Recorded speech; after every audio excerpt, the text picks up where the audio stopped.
My husband Sumubai got promoted with military relocation benefits, so he bought 3 train tickets, one for himself, one for his cousin Lu Xiaoya, and one for her child, Qingqing. I'll come back for you once my mother's leg heals. In my past life, Sumubai fed me the same line, taking Lu Xiaoya and her kid first while leaving me behind to care for his injured mother. Just days after Sumubai left with Lu Xiaoya and her child, I was caught in bed with the village bachelor Lu Laosan by Granny Wu Hohot and her posse. Despite her injured leg, branded as an adulteress and publicly shamed, I mustered my last ounce of dignity to seek Sumubai's help in clearing my name. Instead, I found him accompanying Lu Xiaoya to her prenatal checkup. Turned out Sumubai had secretly married Lu Xiaoya and fathered her child behind my back. In utter despair, I chose the path of no return, starting over.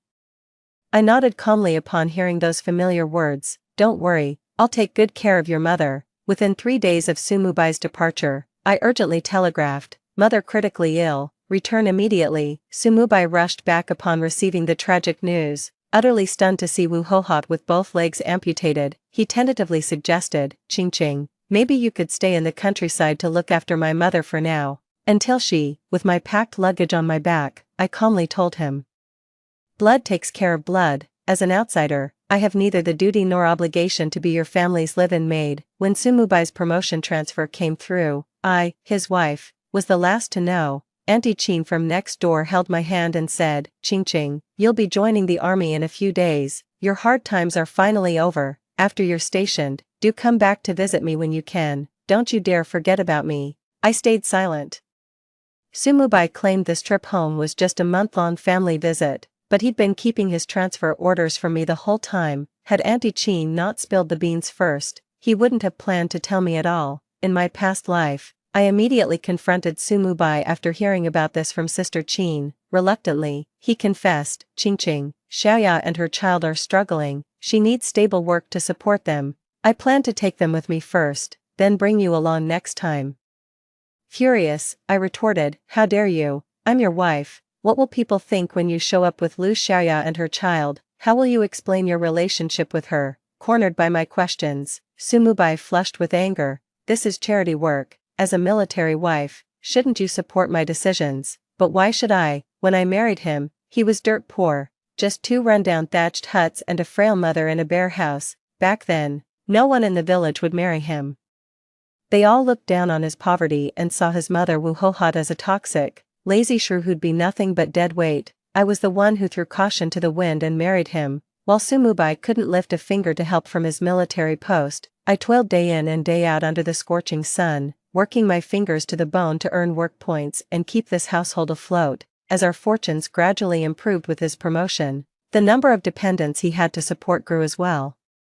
Out of the blue, he brought home Lu Xiaoya and her child, claiming they were distant cousins who'd lost their husband and had no one left. Back then I was naive enough to believe Sumubai was some saintly do-gooder performing charity. Even after his promotion, he still refused to send me his salary to support our household, while Lu Xiaoya lived noticeably better than anyone else in the village. It wasn't until people started hinting that Sumubai was giving his entire paycheck to Lu Xiaoya and her child that the penny finally dropped. That's why in my past life, when Sumubai proposed taking Lu Xiaoya and her son with him to the military base, I refused. Sumubai argued with me and stormed off in a huff. The very next evening, his mother Wu Hohot accidentally fell and injured her leg, leaving her bedridden. Sumubai came to me earnestly, saying, "Mom can't be left alone with her injured leg now. Qingqing, please bear the burden of staying home to care for her. I'll come get you once she recovers." In my past life, I had no choice but to stay and care for the injured Wu Hohot. I could only watch helplessly as Sumubai left with Lu Xiaoya and her child, carrying all their belongings. I gave Wu Hohot all the finest ingredients from our home to help her leg heal faster, back when supplies were scarce. I'd toil daily, catching fish in the river and hunting pheasants or rabbits in the mountains, just to prepare nourishing meals for her. When Wu Hohot was bedridden, I personally attended to all her toileting needs. Worried she might develop bedsores from immobility, I'd heat water after finishing chores to give her sponge baths. I changed the bedsheets religiously every few days. Honestly, I treat Wu Hohot 100 times better than my own mother, but how does she repay me? It's been a while since Sumubai left with Lu Xiaoya, yet Wu Hohot's leg injury shows no sign of improvement. She's still bedridden, but that doesn't stop her from eating and drinking to her heart's content. In desperation, I sought help from a renowned folk healer, only to land myself in trouble that very night. My bedridden wife Wuhohot, who'd been paralyzed and immobile, led a crowd to catch me in bed with the village bachelor, old Lu III. The scandal ruined my reputation overnight. I became the target of the villagers' scorn and abuse. Even Wuhohot, whose legs miraculously recovered, would curse or beat me daily, demanding I leave immediately. Her house wouldn't tolerate a shameless adulteress like me. No one would listen to my pleas of innocence. Back then I felt wronged and helpless, yet clung to a sliver of hope. After all these years of devotion to this family, Sumubai knows exactly what kind of person I am.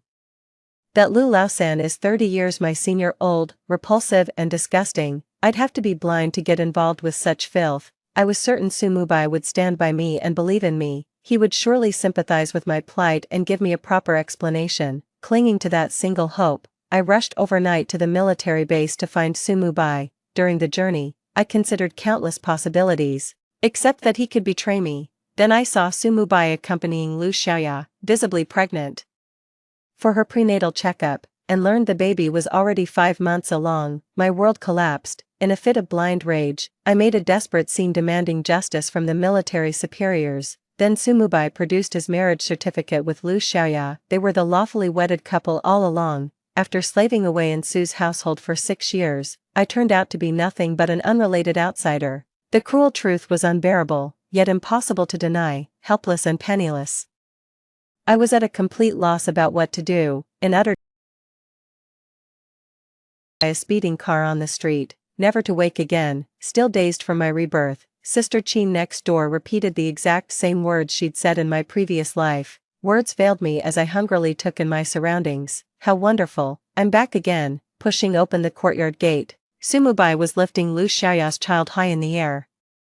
The child giggled with delight as his strong hands tossed them upward again and again, catching them each time. Lu Xiaoya stood nearby watching them with a tender smile, immediately fetching a handkerchief to wipe the sweat from Sumubai's forehead when she noticed it. Their eyes met with such tenderness, their radiant smiles sweeter than honey. After 6 years of marriage to Sumubai, I'd only ever known his cold indifference, never imagined his smile could be this gentle, this breathtaking. At the sound of the door, both turned to look at me. Lu Xiaoya didn't even pause while wiping sweat from Sumubai's brow, treating me like some intruder disrupting their intimacy. Sumubai stopped tossing Lu Xiaoya's son in the air and looked at me somewhat awkwardly. The giggling child, suddenly deprived of his fun game, cried out, "Daddy, throw me again, I want to play more." In their past life, Lu Xiaoya's child would also frequently call Sumubai daddy. Sumubai explained that the fatherless child didn't understand what daddy meant and was just babbling due to his young age. How could I have been so stupid in my past life to fall for such a lame excuse from him? I let out a cold laugh. Hearing it, Sumubai's face flashed with panic as he immediately put down the child in his arms and began explaining to me. "Dashu doesn't understand what daddy means, he's just playing around. Don't take it seriously." I ignored Sumubai, my icy gaze fixed on Lu Xiaoya, who was wiping sweat from his brow. If the child doesn't know better, shouldn't his mother? Lu Xiaoya was utterly mortified by my questioning. Too ashamed to respond, she just gave Sumubai a pitiful look. "Are you mad, Ching? I'm so sorry, it's all my fault." "What apology? You did nothing wrong. Since when does an adult have the right to pick on a child?" This wasn't the first time Sumubai defended Lu Xiaoya. I used to swallow my pride, but not this time.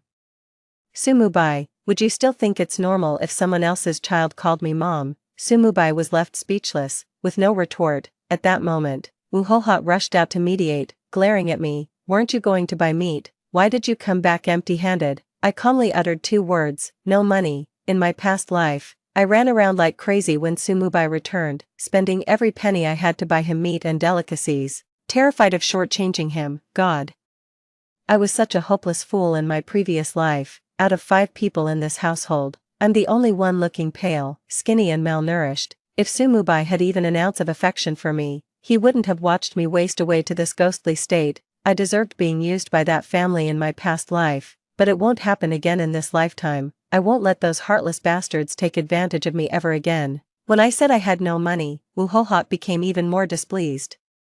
"I saw you leave with money myself. Where is it now?" "I got robbed." "You're so useless. Why does everyone pick on you?" "Just because you're an easy target." "Exactly. I've got pushover written all over my face, haven't I?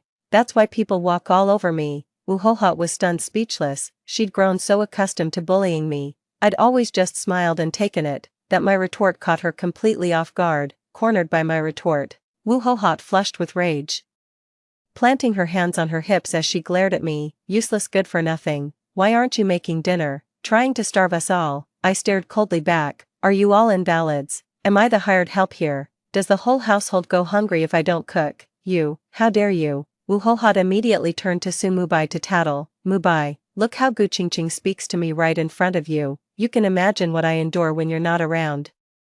Lu Xiaoya quickly stood up to support the tearful Wu Hohat. Auntie, let me handle the cooking. Please don't be upset. Look how considerate Xiaoya is. She's still our guest. Since when do we make guests cook? I scoffed. I've never heard of guests overstaying their welcome for a year and a half. At this point, we're not hosting a guest, we're worshipping an ancestor. My blunt words left the courtyard in stunned silence, while Su Mubai fixed me with an intense stare. Gu Qingqing, what do you mean by this? Don't you realize how outrageous your words are? Apologize right now. An apology? Ha, in your dreams. I ignored Su Mubai and walked up the steps to my room. Behind me, I heard Lu Xiaoya sobbing. Mubai, I shouldn't have come here and caused you trouble. I'll leave right now. Tomorrow I'll take the child and go. I sneered and slammed the door shut, cutting off all the noise outside.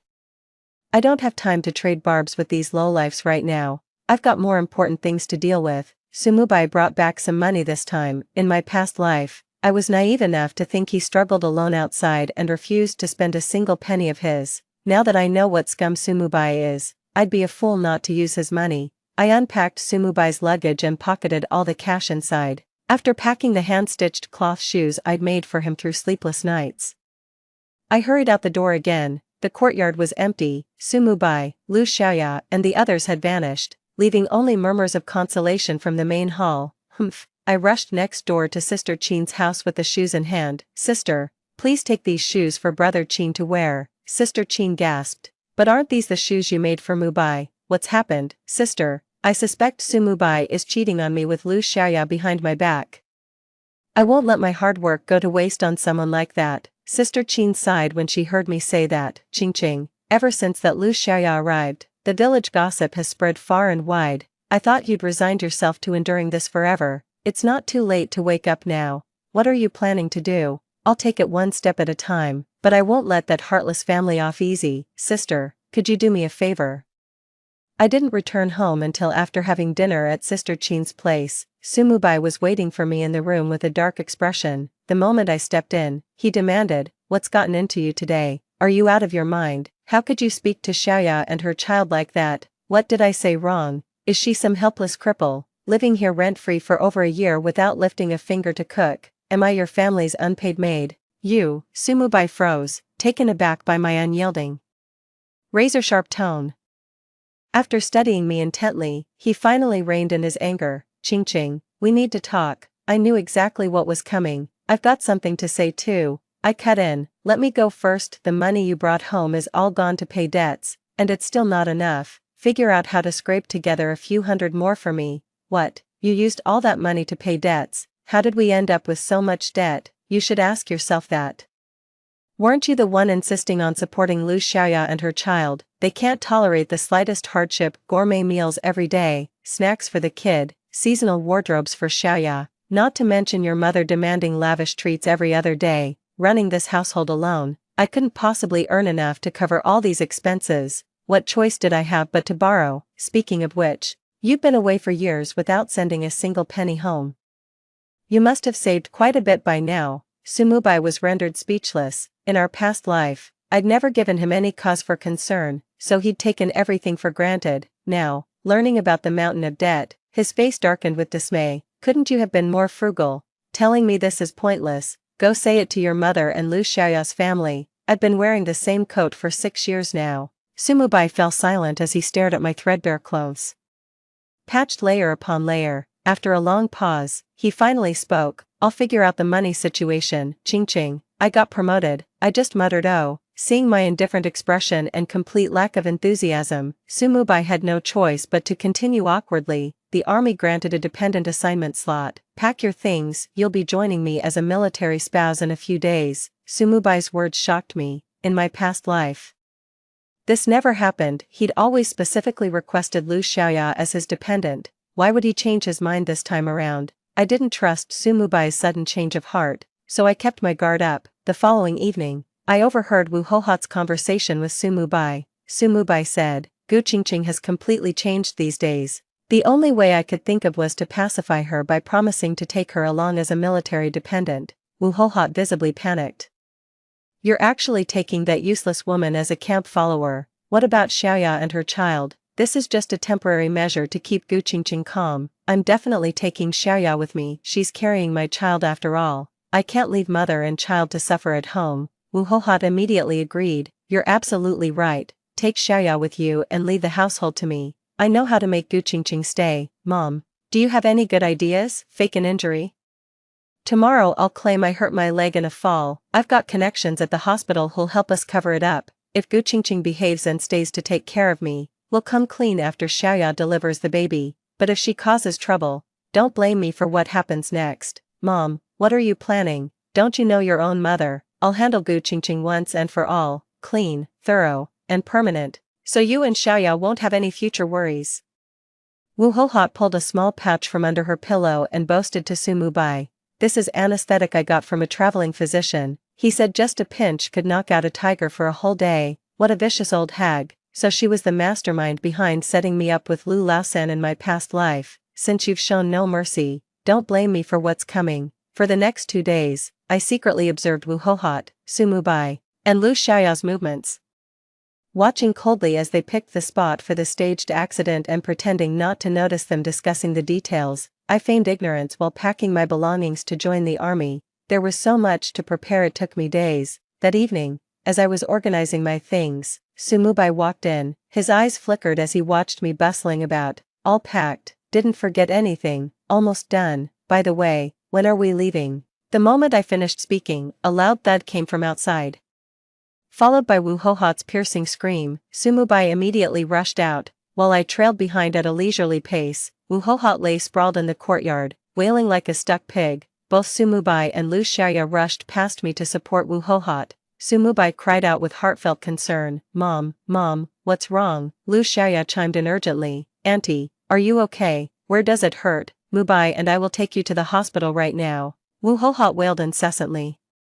Unable to form complete sentences between her cries of pain, both Sumubai and Lu Xiaoya were convinced she was putting on an act. Su even snapped at my sluggish self trailing behind. Gu Qingqing, what are you standing around for? Hurry up and help my mother to the hospital. I rushed forward and shrieked. Blood, so much blood. Su and Lu followed my pointing finger. The relentless flow of blood gushing from Wu Hohat's body left them both stunned.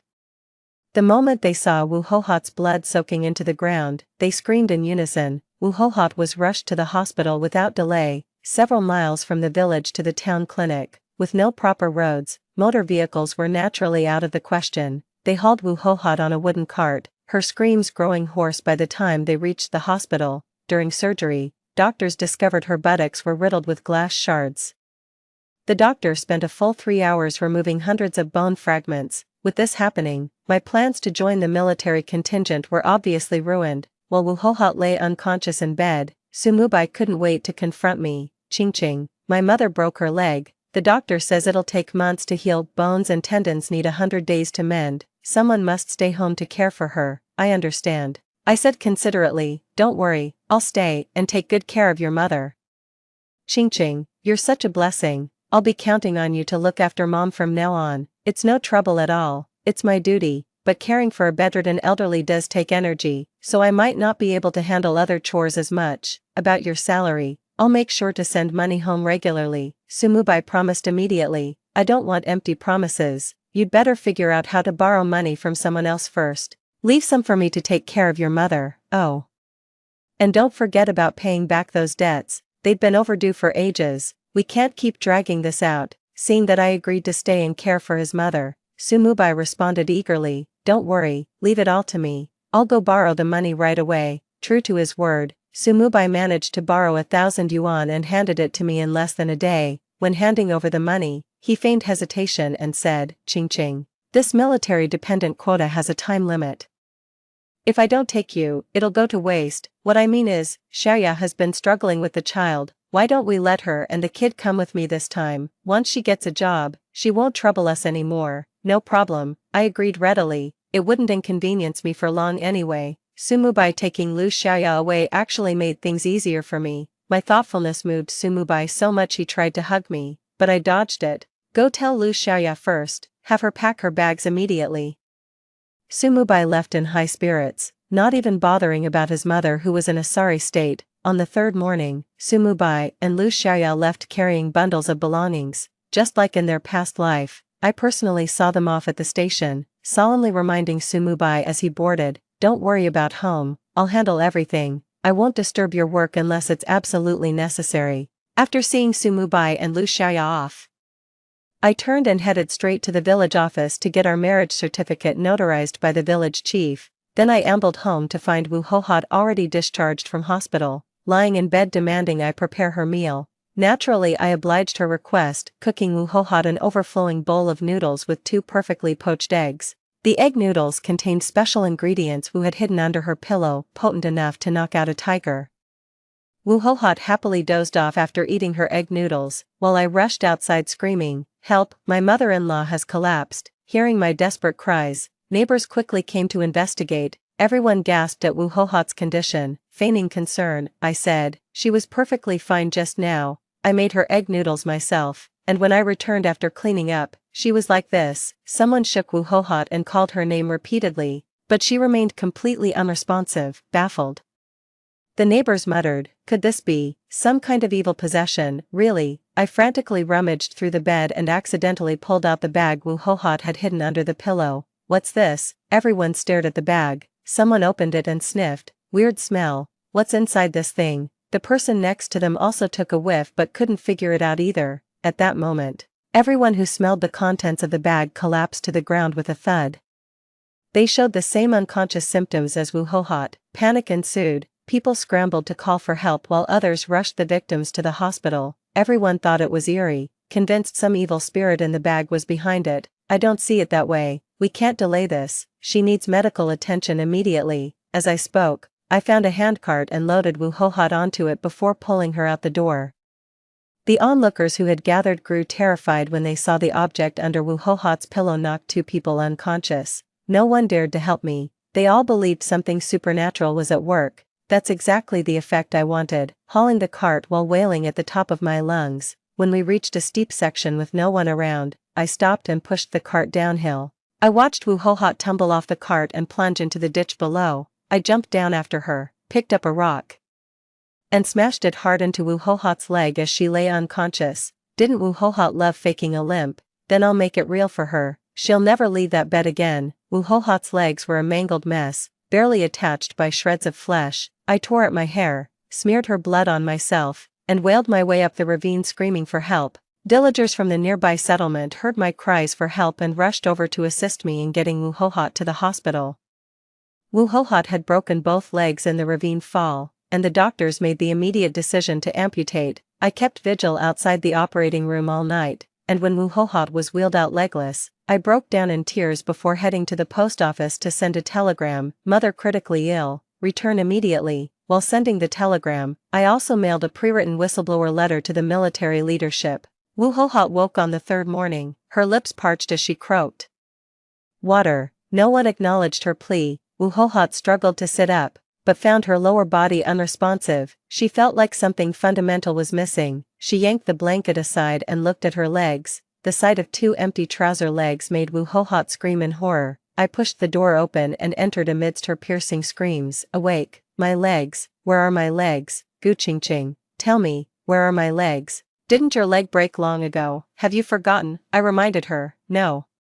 My legs were fine, they were perfectly fine. How could they just disappear overnight?" "Mom, are you confused? Your leg was broken long ago, when Mubai was still home, everyone knows that." "No, I'm not," Wu Hohot said through pain and frustration. "I had both legs before, now they're gone." "Oh, you're asking why you lost both your legs?" I picked up Wu Hohot's thread. "It's a long story. That day when you were bedridden and starving, I made you egg noodles. After eating them, You fell unconscious. Scared out of my wits, I rushed you to the hospital on a flatbed cart, then I slipped and fell into a ditch. Your already injured legs happened to smash against the rocks. The doctors said amputation was the only way to save your life, so that's how you lost your legs. You, what did you say? You, what about me? Wondering why I'm unharmed. I find it strange too. Maybe all my good deeds paid off, divine protection. You see. I watched Wu Hohat's priceless expression with amusement before slowly speaking. Mom, why have you been so unlucky lately? First you broke your leg in the yard, then got a butt full of glass shards. Did you do something terrible to offend the heavens? I overheard some patient's relatives saying cases like yours are always karmic retribution for wrongdoing. Wu Hohat was fuming. That's bullshit. I smiled. You've every right to be angry. Mom, I don't believe in karma either, only coincidences.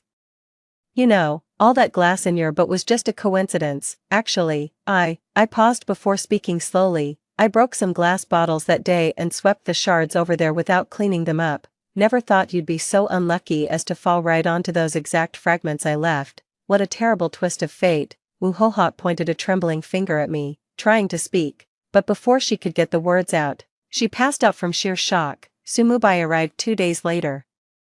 Covered in dust from his hurried journey, staring at Wu Hohat lying legless in the hospital bed, Sumubai was utterly dumbstruck. How could this happen? How could this happen? Wu Hohat saw Sumubai's return as if spotting a savior. Son, it's all her doing, that vicious woman's scheme. She's the one who cost me my leg. Mom, what exactly are you implying?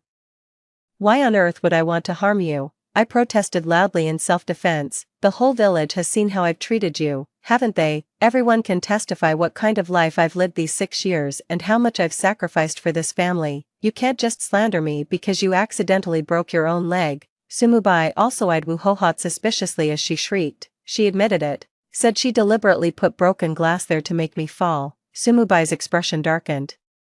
Is this true? Yes, I nodded, seeing my straightforward admission. Wu Hohat pointed at me furiously. That vicious woman tried to kill me with broken glass and broke my leg. She wants me dead. Mubai, call the police right now. Have them arrest her. I'll make sure she rots in jail. Mom, calm down. I'll handle calling the police, but before they get here, there's something I need to ask you. I pulled something from my pocket and placed it before Wu Hohat. Mom, I found this under your pillow. What is it? Do you know? Wu Hohat's face paled. No, I don't know. I asked the doctor, and he said this seems to be some kind of anesthetic. Just inhaling it can knock you unconscious. Mom, why would you keep this under your pillow? Wu Hohat couldn't respond, and Sumubai's face darkened. I pressed further. If you hadn't put this under your pillow, you wouldn't have passed out. I wouldn't have panicked and taken you to the doctor. And we wouldn't have fallen into that ditch, which led to your leg being so badly broken it had to be amputated. This thing ruined you. I sighed. You're not the only victim. Others in the village slept for ages after smelling it too. They think it's some kind of dark magic and suspect you're behind it. They're about to call the police. That's why I got Mubai to come home. Now he's here, and I brought the stuff. Just say the word, and I'll report it for you. Neither Wu Hohat dared to report to the police, nor did Sumubai. The Wu Hohat kept nagging to Sumubai that I was the one who harmed her, but Sumubai didn't believe it. Perhaps part of him wanted to, yet he couldn't bring himself to. After all, I loved him so deeply. There's nothing I wouldn't do for him. How could I possibly harm his mother? What good would it do me to harm his mother? Sumubai's current concern is how Wu Hohat, now without legs, will survive in the future. He only lasted a few days caring for Wu Hohat in the hospital before he couldn't take it anymore. After all, a bedridden patient needs help with everything. With Sumubai as her biological son present, there's naturally nothing left for an outsider like me to do. I claimed to be too ill to get out of bed and dumped all the dirty work of tending to bodily needs on Sumubai. Sumubai wanted to fulfill his filial duties, but dealing with human waste was more than most could stomach. Of course Sumubai loved Wu Hohat. After all, she was his mother, yet now he found her utterly repulsive. They say no child remains dutiful by a long-sick parent's bedside. He couldn't bear changing Wu Hohat's bedpans. He needed an old servant to tend to her without complaint for life. His first thought was me. Sumubai approached me. Ching, I'm joining the military soon. Really, who'll care for your mother then? I countered. With my mother in this state, I'm truly at my wit's end. I'm afraid I'll have to ask you to bear with this. He was waiting for me to respond with my usual understanding, saying something like, "It's no trouble at all, this is what I should do, I'll take good care of your mother so you can focus on work." Sumubai was certain I'd give him that understanding response, offering my support as always, but I just kept my head down, packing my belongings. After 6 years of marriage to Sumubai, my personal possessions were pitifully few. There were only 3 or 4 patched garments, nothing else to speak of. I folded and unfolded the clothes right in front of Sumubai. Why should I bother taking these rags with me? I've got money to buy new clothes now, so I'm leaving these old ones behind. I threw the old clothes on the ground right in front of Sumubai. Sumubai was startled. He'd been anxiously waiting for my response. Seeing me toss the clothes, he panicked. Thinking I was mad at him, he immediately started making empty promises. "After I join the military, I'll send you my entire paycheck and only keep a small amount for myself. When my mother grows old, you can come live with me on base, ching. I'll be forever grateful and cherish you all my life." Hearing Sumubai's tender words, I lifted my head. "Really, do you swear?" "I swear. May I die a terrible death if I ever lie to you." Sumubai reached for my hand while swearing an oath, but I dodged his grasp. "Then I'll be waiting to see you meet a terrible end." "What did you say?" Sumubai stared at me in shock. "Didn't you swear you'd die horribly if you ever deceived me?" "Sumubai, don't pretend you don't know what's going on between you and Lu Xiaoya. There's nothing between Lu Xiaoya and me. I just pity her." "Oh really? Then tell me, who's the father of Lu Xiaoya's baby?" Sumubai fell silent. I smiled sweetly. "I heard Lu Xiaoya is your legally wedded wife. In that case, why don't you ask her to come take care of your mother?" "What do you need me for? We're practically strangers, aren't we?" "No, that's not how it is." Sumubai tried to explain, but words failed him. Just as Lu Xiaoya returned with their son, exhaustion written all over her face, she burst into tears while dragging her son Dashu by the hand through the door. "Mubai, the military unit received a whistleblower letter. They've deported me and Dashu back here." Sumubai stared at Lu Xiaoya in shock. "What whistleblower letter?" "I don't know either. They just kicked us out of the barracks. They won't let me stay there anymore, and said you'll be disciplined soon too." Hearing this news, I let out a gleeful laugh. "Serves them right." Sumubai turned at the sound of my laughter. I stood up. "I sent that anonymous report. I know about your affair with Lu Xiaoya, so I wrote to the military authorities. I even got the village secretary to provide documentation proving our relationship. How dare you?" Sumubai trembled with rage. I laughed heartily at his ashen face. "Since you're so fond of Lu Xiaoya, Sumubai, so eager for her to bear your child, I'll gladly step aside." Then I turned to Lu Xiaoya. "You'll have your hands full with Wu Hohot now. TSK, quite the workload, carrying a baby while nursing a legless cripple in bed. Disgusting." "Really, what do you mean? Who's paralyzed?" "Wu Hohot is paralyzed." "How's that possible? Wasn't she faking it?" Lu Xiaoya blurted out. I chuckled. "She wasn't faking, she really lost her legs." Lu Xiaoya wore an expression too complex for words, while I clapped my hands in delight. "Congratulations to you and Sumubai for finally getting legally married. Thanks for taking on Sue's whole family burden. Just a heads up, he got fired and has no income now, so don't expect any fancy living. Your life's gonna be tough, especially since Sue's drowning in debt." I'd forced Sumubai to take loans, a trap I set long ago. He'd already blown all his money on Lu Xiaoya, plus Wu Hohot's fake amputation scam. Serves him right. Once jobless Sumubai returns to the countryside, he'll learn earning money is like climbing to heaven. God knows when he'll ever pay back that mountain of debt. But the real kicker is they'll have to care for Wu Hohot, bedridden and incontinent. My words drained the color from Lu Xiaoya and Sumubai's faces. Chuckling to myself, I didn't turn back until reaching the doorway. "Oh, one more thing you should know. Ever wonder why I couldn't conceive in 6 years of marriage?" Sumubai reflexively asked. "Why?" "Because you're sterile." "Don't tell me you actually think Lu Xiaoya's baby is yours." I burst into raucous laughter. "Of course not. That child belongs to the village good-for-nothing Ma Shower. I saw them sneaking into the mountain cave together with my own eyes." With that, I walked away laughing hysterically. Truth be told, I've no idea if there's any connection between Lu Xiaoya's baby and that layabout Ma Shower, but seeing them disappear into that cave together, that part's absolutely true. Under these circumstances, I won't hold back. When dealing with enemies, you hit them where it hurts most.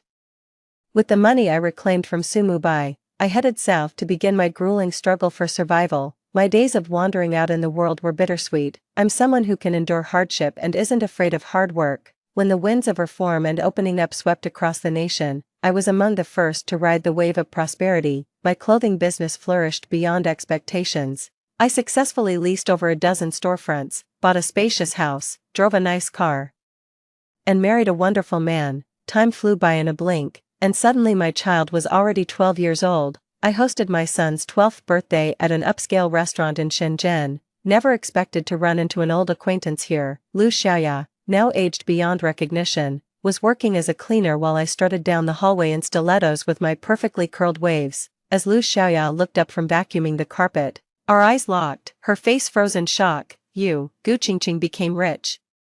How's that even possible? I stared indifferently at Lu Xiaoya, her back hunched and hair streaked with white. Her eyes burned with hatred as she spat. Found yourself a sugar daddy, haven't you? Look at how you're dressed. Must be selling yourself. No other way you'd have this kind of money. Not everyone's as pathetic as you. I sneered. I can survive without men, but you, this is what you've become without one. This is all your fault. If not for you, Sumubai and I would have settled down in the military by now, living well. You vicious, shameless bitch, you crippled Wu Hohot, ruined Sumubai's career, and planted thorns in his heart. Lu Xiaoya screamed at me furiously. This is all your fault, because of your nonsense. Sumubai suspects the child in my belly isn't his. He kept saying my baby had eyes like Ma Shower. He always doubted my relationship with Ma Shower, so when he got drunk, he dropped my child to its death. I simply said, "Oh, that's unfortunate. How can you be so heartless? Do you have any idea what I've been through?" Beating and cursing me was his daily routine. He forced me to wait hand and foot on that wretched old hag Wu Hohot, cleaning her piss and shit. The slightest complaint from me would earn me a beating. Lu Xiaoya wiped her tears. He said if you could do these things, why couldn't I? When he was with you, he secretly fooled around with me behind your back, but after you left, he couldn't stop talking about how wonderful you were. So why don't you just leave him? Can't survive without a man. I sneered. You think I don't want to? I have children. I can't just walk away like you. Lu Xiaoya roared. This is all your fault. That bastard Sumubai killed one of my children and crippled the other. When they executed him, he left me with this godforsaken mess. Really, how tragic for you. I mocked with a cold laugh, devoid of any sympathy.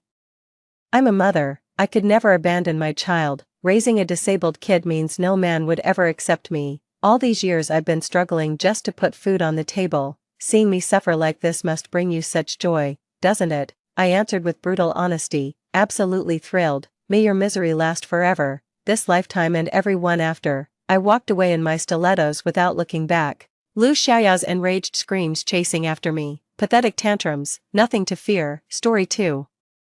The earthquake struck. I was left paralyzed from the neck down after saving my boyfriend Lu Zhou, yet he turned around and married my hypocritical stepsister. As they walked down the aisle together, I was being tortured to death by a sadistic caretaker. When I opened my eyes again, I'd been reborn on the day of the earthquake. Watching Lu Zhou desperately begging for my help, I turned away without hesitation. Drop dead. You scumbag. 1. Xia Xia, help me. Lu Zhou stood before me, his feet trapped beneath the boulders. I snapped back to reality as the crumbling ruins and relentless collapse sounds around me made one thing clear. I'd been reborn. Reborn at the very beginning of this nightmare, in my past life. To save Lu Zhou, I recklessly charged back into the collapsing ruins. When the ceiling came crashing down, I shielded him with my own body. That was the outcome. I was crushed alive and left permanently paralyzed from the neck down. Yet Lu Zhou escaped with only minor injuries. Aftermath. He knelt by my hospital bed, swearing to stay by my side forever. Then he turned around and married my adopted sister. My parents gradually gave up on their disabled daughter too, pouring all their hopes and affection into their adopted child, leaving me alone to be tormented by caretakers until death. Xia Xia, save me please. Lu Zhou's desperate screams continued to echo. Meanwhile, the ground shook violently as buildings crumbled one after another. Such was the scene unfolding before them. I turned decisively and sprinted towards safety. Scumbag, you're on your own now. Without my life-risking protection, there's no way Lu Zhou could come to a good end. When I saw Lu Zhou again, he'd already been given a critical condition notice by the hospital, and only survived after multiple emergency resuscitations. Of course, barely alive, both legs amputated due to compound fractures. Face disfigured by blunt force trauma, with high probability of becoming vegetative. Upon hearing the news, I nearly choked myself trying not to burst out laughing. What a scumbag, serves you right, out in the open. I was sobbing my heart out, utterly devastated, played the part of the devoted girlfriend perfectly. I also notified Lu Zhou's parents to come help transfer him back to another hospital. The earthquake hit a tourist county town, nestled deep in the mountains with poor transportation access. Lu Zhou is now critically ill. Returning to the city would better aid his recovery. 2. Upon witnessing Lu Zhou's dire condition, Lu's parents were utterly devastated, collapsing from grief multiple times. They spared no expense to bring in top specialists for consultation, yet the outcome remained unchanged. Lu Zhou was condemned to live as a cripple for the rest of his days, but that wasn't all.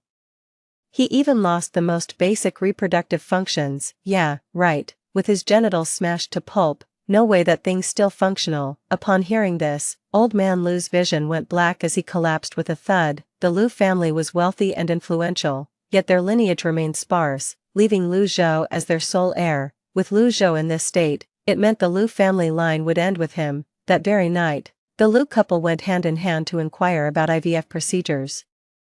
This behavior was all too familiar to me. That's just how people are. The heartache is real, but it won't last forever. They'll find another emotional anchor and substitute. After I ruined my previous life, my parents stayed silent at first, but eventually adopted the diligent and bright Lin Shui as their goddaughter to ease their empty nest loneliness. She was diligent, intelligent, beautiful, and sensible, the perfect embodiment of the daughter my parents had always envisioned. So much so that in the end, when Lu Zhou insisted on marrying her, my parents gave their silent consent. They poured all their love into Lin Shui, along with everything that had once been mine. In the beginning, I didn't blame Lin Shui, but later, through Lin Shui's repeated provocations and schemes, I finally saw her true colors. She often visits me in the hospital, but always ends up running out in tears. When asked, she'd only say, "Don't blame my sister, it's my own fault for being unlikable.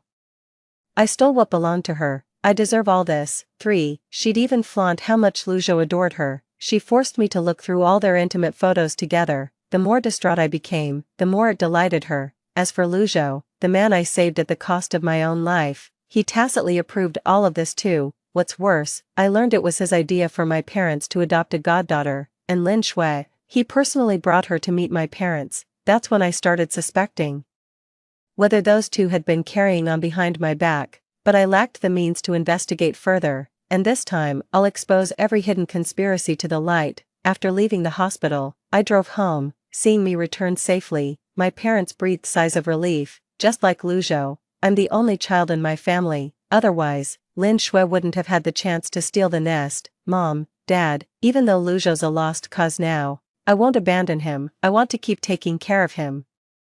We'll figure everything out once he comes to. The moment these words were spoken, a faint smile appeared on my father's face as he nodded repeatedly. Our family and the Lu family have been close friends for generations. It wouldn't be right to abandon Lu Zhou at a time like this. Our daughter's grown up. It's time she took over the family business. My father's gaze grew increasingly approving.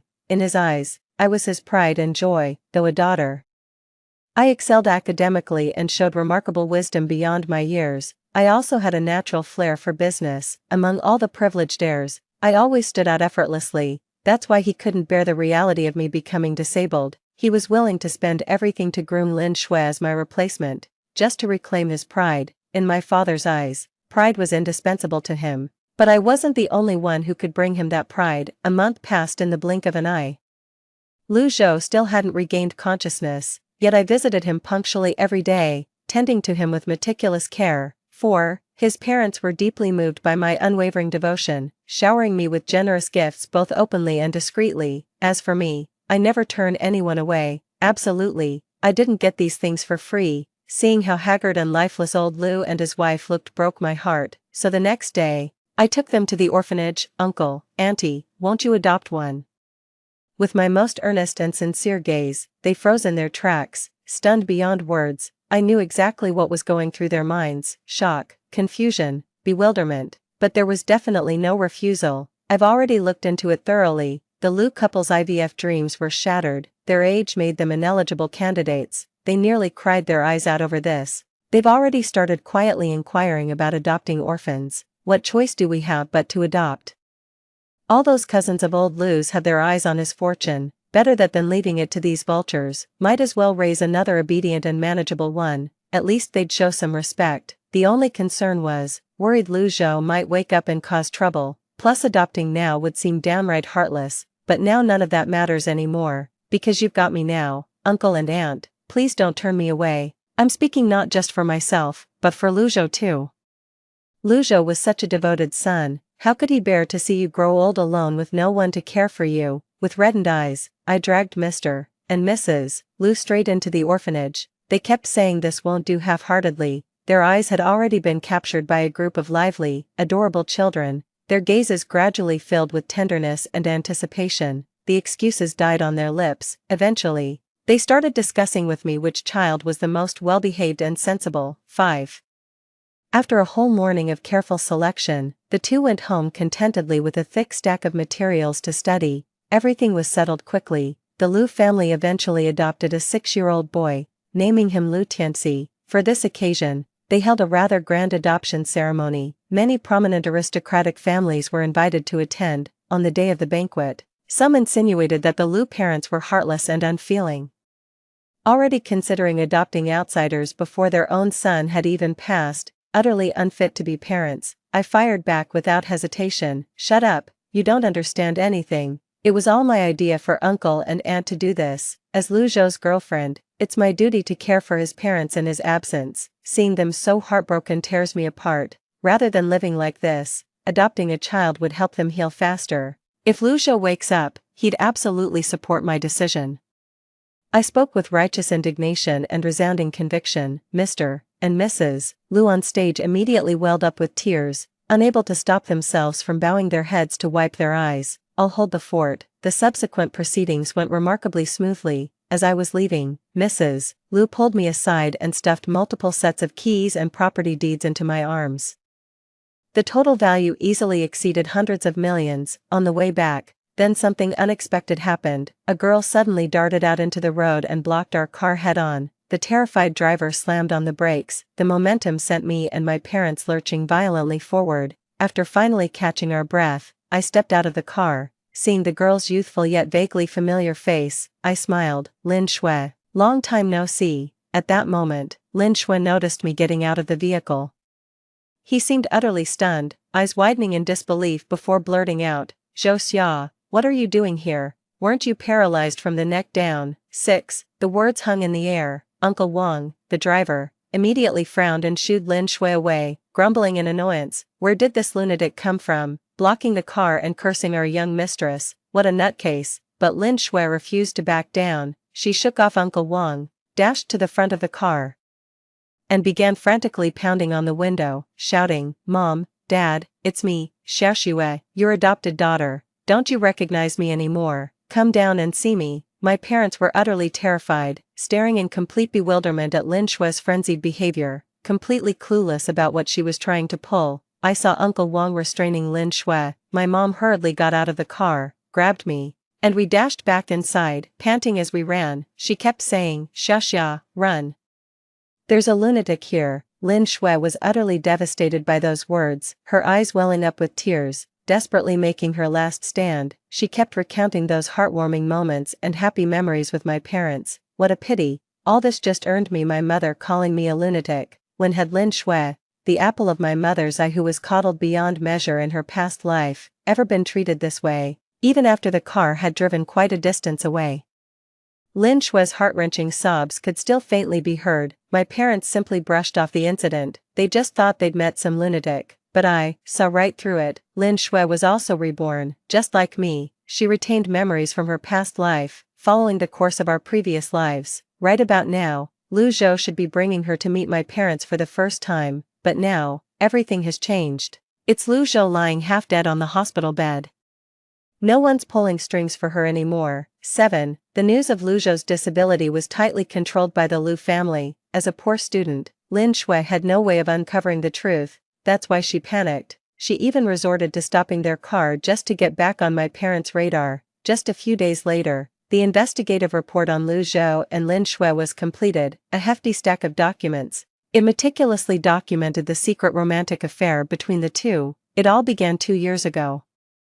That's when these two first met, a successful entrepreneur from a wealthy family, and a resilient beauty with an iron will. They hit it off almost instantly. Back when Lu Zhou was still dating me, he put on this loving couple act while secretly cheating on me like there was no tomorrow. Lu Zhou was trying to push Lin Shui into my place, but let's face it, no matter how clever and charming this Cinderella was, the Lu family would never accept someone like her. That's why in my past life, after I became disabled, he swiftly arranged for Lin Shui to replace me under the pretense of filial piety toward my parents. What a perfect arrangement for his beloved. Here's the kicker. This had been planned a whole year prior. Lu Zhou had already arranged for Lin Shui to gradually emulate and learn my mannerisms and personality. She could even perfectly replicate many of my business ideas and creative sparks. Reading this, it suddenly struck me, even without my life-saving act during the earthquake, Lu Zhou would have schemed to plant Lin Shui into my household, of course, provided they staged some accident to kill or cripple me, but I'm in no hurry to expose their affair or seek revenge on Lin Shui. After all, there's plenty of time. After all the torment I endured in my past life, how could they possibly escape theirs? 2 weeks later, news came from the hospital. Lu Zhou regained consciousness. 8. At that time, I was having tea with Mrs. Lu at the Lu residence, and had brought some small toys for Lu Tianxi. As for Mrs. Lu, when she heard the news, her surprise was tinged with a hint of guilt. She held Lu Tianxi tightly in her arms, speechless for quite some time. Yeah, after all, Lu Zhou had been unconscious for so long that even the doctors had lost hope. He was destined to remain in a vegetative state for the rest of his life. Never imagined he'd actually wake up. Auntie, don't worry. Lu Zhou is a filial son, he'll understand your difficult position. Besides, Tianxi is such a sweet and sensible child, he's bound to adore him. Leave everything to me. Only after I'd reassured her did Mrs. Lu hurry off to the hospital. The truth speaks for itself. Anyone would lose it upon realizing they'd been replaced by their parents' new backup child. Absolute madness. The hospital room descended into chaos beyond my worst expectations. Lu Zhou went berserk, smashing everything within reach, his pallid face twisted with fury. You're all monsters.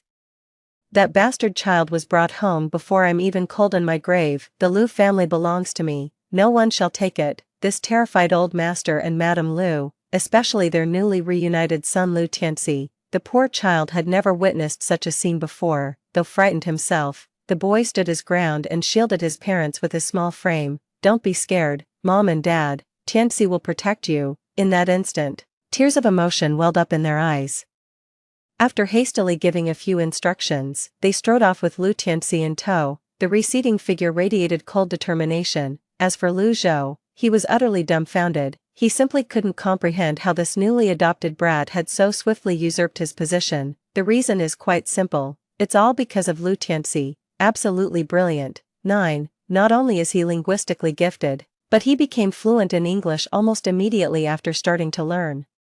Her artistic talent was extraordinary. Just casually playing piano at the adoption banquet earned continuous praise from master musicians. She was even accepted as a protégé on the spot. She could grasp 5th grade material as a first grader, acing every test with perfect scores. She'd long been the prodigy everyone marveled at in academic circles. During this period, he's been bringing nothing but honor to the Lu family. By contrast, that crippled Lu Zhou, who could do nothing but vent his impotent rage on others. This is utterly disappointing. Lu Zhou, can't you be more sensible? Do you have any idea how many tears your uncle and aunt have shed for you? How long they've been suffering? I was the only one left behind, my face full of disappointment, righteously rebuked. They've suffered so much. If they hadn't adopted Tianxi, they might not have made it through. Do you actually want them to die? I snapped furiously, slammed the door and stormed out. Lu Zhou's anguished screams soon echoed from the hospital room. I stood outside the door. After listening with my eyes closed for a few minutes, I instantly felt refreshed and clear-headed. Don't blame me for being ruthless. After all, these were the exact things Lu Zhou did to me in our past life. When I woke up in the hospital bed, there they were, my parents with Lin Shui, looking like the perfect little family while I stood there feeling like an outsider. And then there was Lu Zhou. Seeing my sullen expression, he immediately launched into a lecture without even asking why, accusing me of being petty and unfilial. Rejecting Lin Shui would be forcing my parents to their graves. My heart was torn between anxiety and anguish. That's not true. My facial nerves were damaged. I've lost the ability to show any expression. But no one would listen to my explanation. Lu Zhou even dragged my parents away on the spot, told me to cool off by myself. Did anyone ever care about my heartbreak and breakdown? 10. At least Lu Zhou can still speak and move, with some mobility in his upper body, but in my past life, I was completely paralyzed from the neck down. I couldn't move a single muscle except for my eyes and mouth. My suffering compared to Lu Zhou's was no less than his. After I left, Lu Zhou kept making scenes for days on end. At first, Mr. and Mrs. Lu still had affection for their son, but Lu Zhou couldn't control his temper, constantly berating and mocking Lu Tianxi. Over time, even his parents grew disappointed with him. They didn't even bother going to the hospital, claiming it was to give Lu Zhou ample time to cool off, let him rest undisturbed. They even instructed the hospital and caregivers to turn away all visitors, all to prevent Lu Zhou from spouting nonsense and tarnishing the Lu family's reputation. As for me, I'm the sole exception.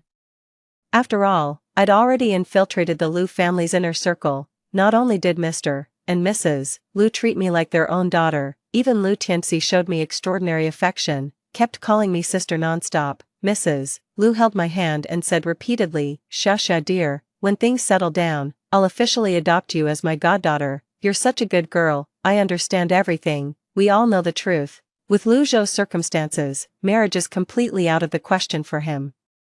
As an heiress from a wealthy family, why would I waste my life waiting on him? What I've done already goes above and beyond. Mrs. Lu took the initiative to formally adopt me as her goddaughter. This not only preserved our existing bond but strengthened it further, while also preventing potential complications down the road. In the following days, I made daily hospital visits like clockwork, didn't say another word before leaving, launched into a scathing critique of Lu Zhou, accusing him of being petty-minded and lacking vision. After the verbal onslaught, turned on their heel and walked away. 11. Back and forth it went. Lu Zhou completely broke down. After exhausting every means, he bribed the nurses to contact someone, Lin Shui, his precious darling. After Lin Shui received the message, she rushed over without a moment's delay. At the sight of Lu Zhou's disfigured and disabled body on the hospital bed, she covered her mouth in shock, tears streaming uncontrollably. "Ah Zhou, what's wrong with you? Don't scare me like this." Lin Shui never expected things to turn out this way. "Didn't I risk my life to protect Lu Zhou? How did things end up like this? It's all that bitch Zhou Xia's fault. She just ran off and left me.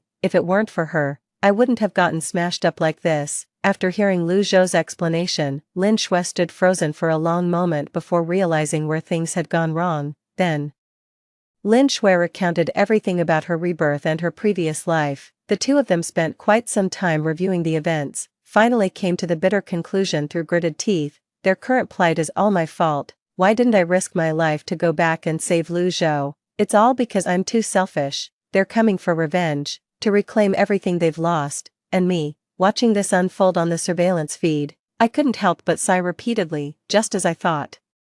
Trashy men and cheap women deserve each other for a reason, they're equally shameless. Soon enough, Lu Zhou sprang into action. Gone was his usual, replaced by an unexpected calm and maturity. When I arrived, he even managed a faint smile, as if nothing had ever happened between us. Seeing him like this, Mr. and Mrs. Lu's hearts eventually softened, and they began visiting him at the hospital regularly, of course, and their precious youngest son, Lu Tianxi.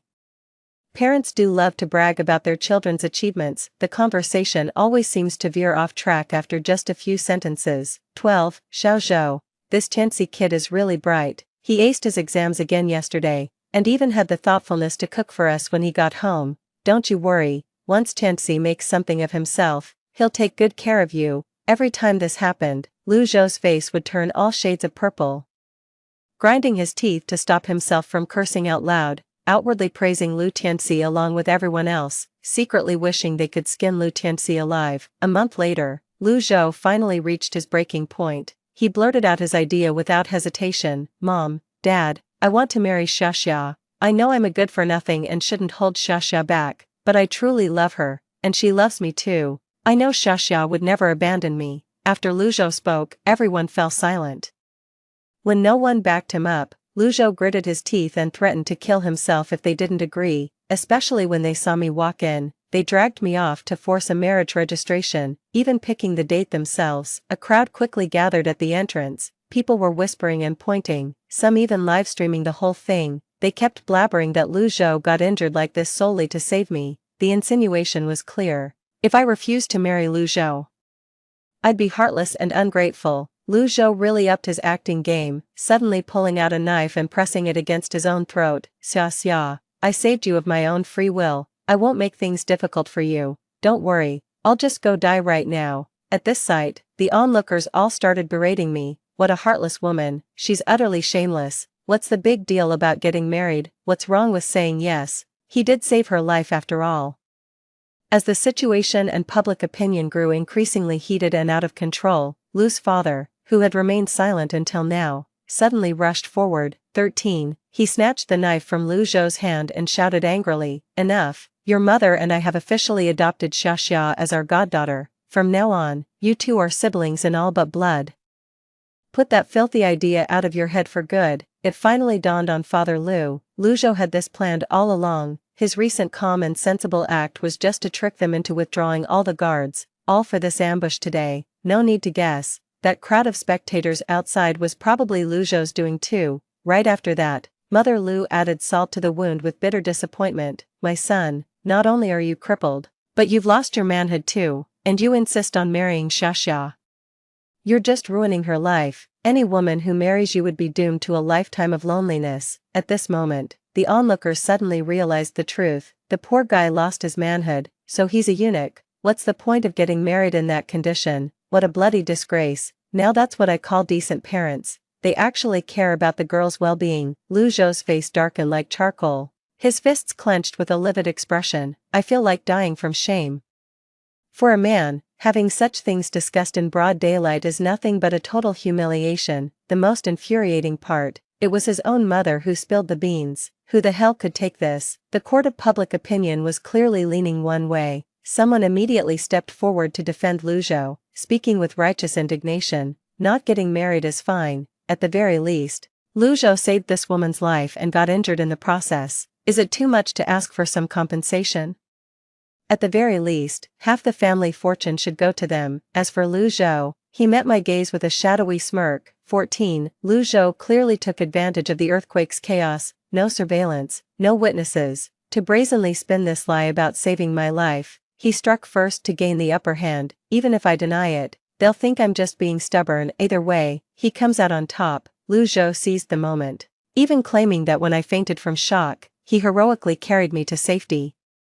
He himself lost the chance to escape. The heartfelt words brought tears to everyone's eyes, but the next moment, a swarm of reporters burst through the door and rushed toward me. "Miss Zhou, may I have a quick interview with you? You bravely rescued multiple people at the disaster site. What are your thoughts on this experience? Miss Zhou, will you be attending the citywide awards ceremony honoring your heroic actions?" The entire room fell into awkward silence, with everyone exchanging confused glances. A journalist couldn't take it anymore and turned on the TV. Nearly every channel was covering the same story. All about me. #young woman rushes into disaster zone multiple times, heroically saves over a dozen trapped civilians. Hashtag rescued survivors post thank you videos honoring the brave young woman. The hero who saved lives turns out to be the daughter of our city's prominent entrepreneur. Wait.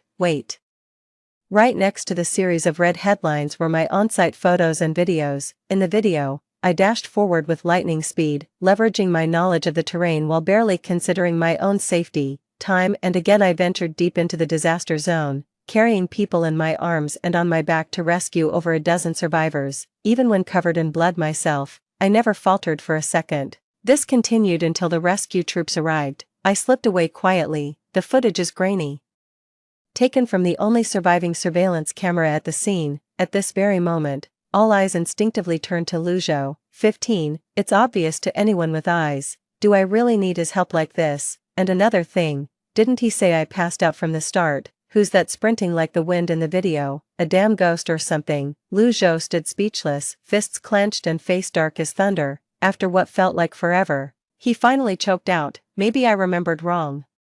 The moment these words were spoken, the entire room erupted in uproar. Mr. and Mrs. Lu were so furious they couldn't lift their heads, wishing they could beat this ungrateful wretch to death on the spot. On the way home, I checked my phone. Just as I expected, The internet was flooded with nothing but scathing criticism and mockery of Lu Zhou's shamelessness. The whole incident in the hospital room was live-streamed. The people Lu Zhou hired had already shut down the live stream when things went south. But my crew wouldn't do that. I even bought extra bandwidth specifically to capture this moment. Damn right, I'm fully aware of all Lu Zhou's schemes. The ward surveillance cameras aren't just for decoration. Every twist today unfolded exactly as I anticipated. Lu's parents will back me up. It's inevitable. Our friendship played a part, but so did me exposing Lu Zhou's scheme. This time it wasn't just about targeting me. Lu Zhou also secretly sold the Lu family's confidential documents to competitors. This is how they planned to get back at Lu's parents. In this situation, Lu's parents probably wanted to strangle Lu Zhou themselves, let alone help me with such a trivial matter. As for rescuing people in the earthquake zone, all of this is absolutely true. After leaving Lu Zhou behind, I witnessed the disaster zone, crumbling walls, desperate screams everywhere. My heart ached. I remembered my past self, also an earthquake survivor, and understood that unspeakable agony, so I had to save them.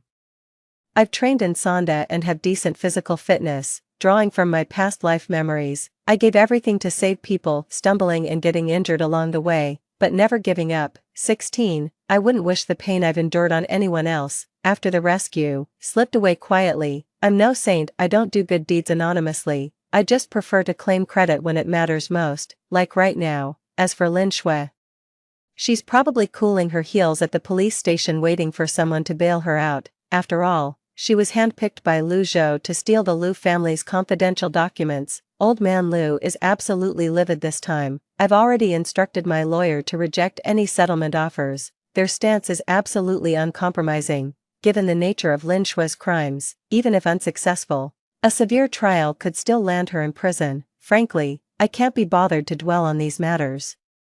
In the coming days, I'm swamped. Interviews with TV stations and major satellite media, official program recordings, along with all sorts of company matters. Because of this incident involving me, our family company's stock has been riding the wave, with market value skyrocketing, and my father had long been prepared to step aside for more capable leadership. They're already preparing to gradually hand over the company to me. As for my mother, she's been busy attending banquets, basking in everyone's praises for me, grinning from ear to ear. But that wasn't all. To show his gratitude, Mr. Lu deliberately reclaimed all the shares from Lu Zhou's hands. They voluntarily gave me a portion of it, called it a gift for taking me as their goddaughter. Those peaceful days didn't last long.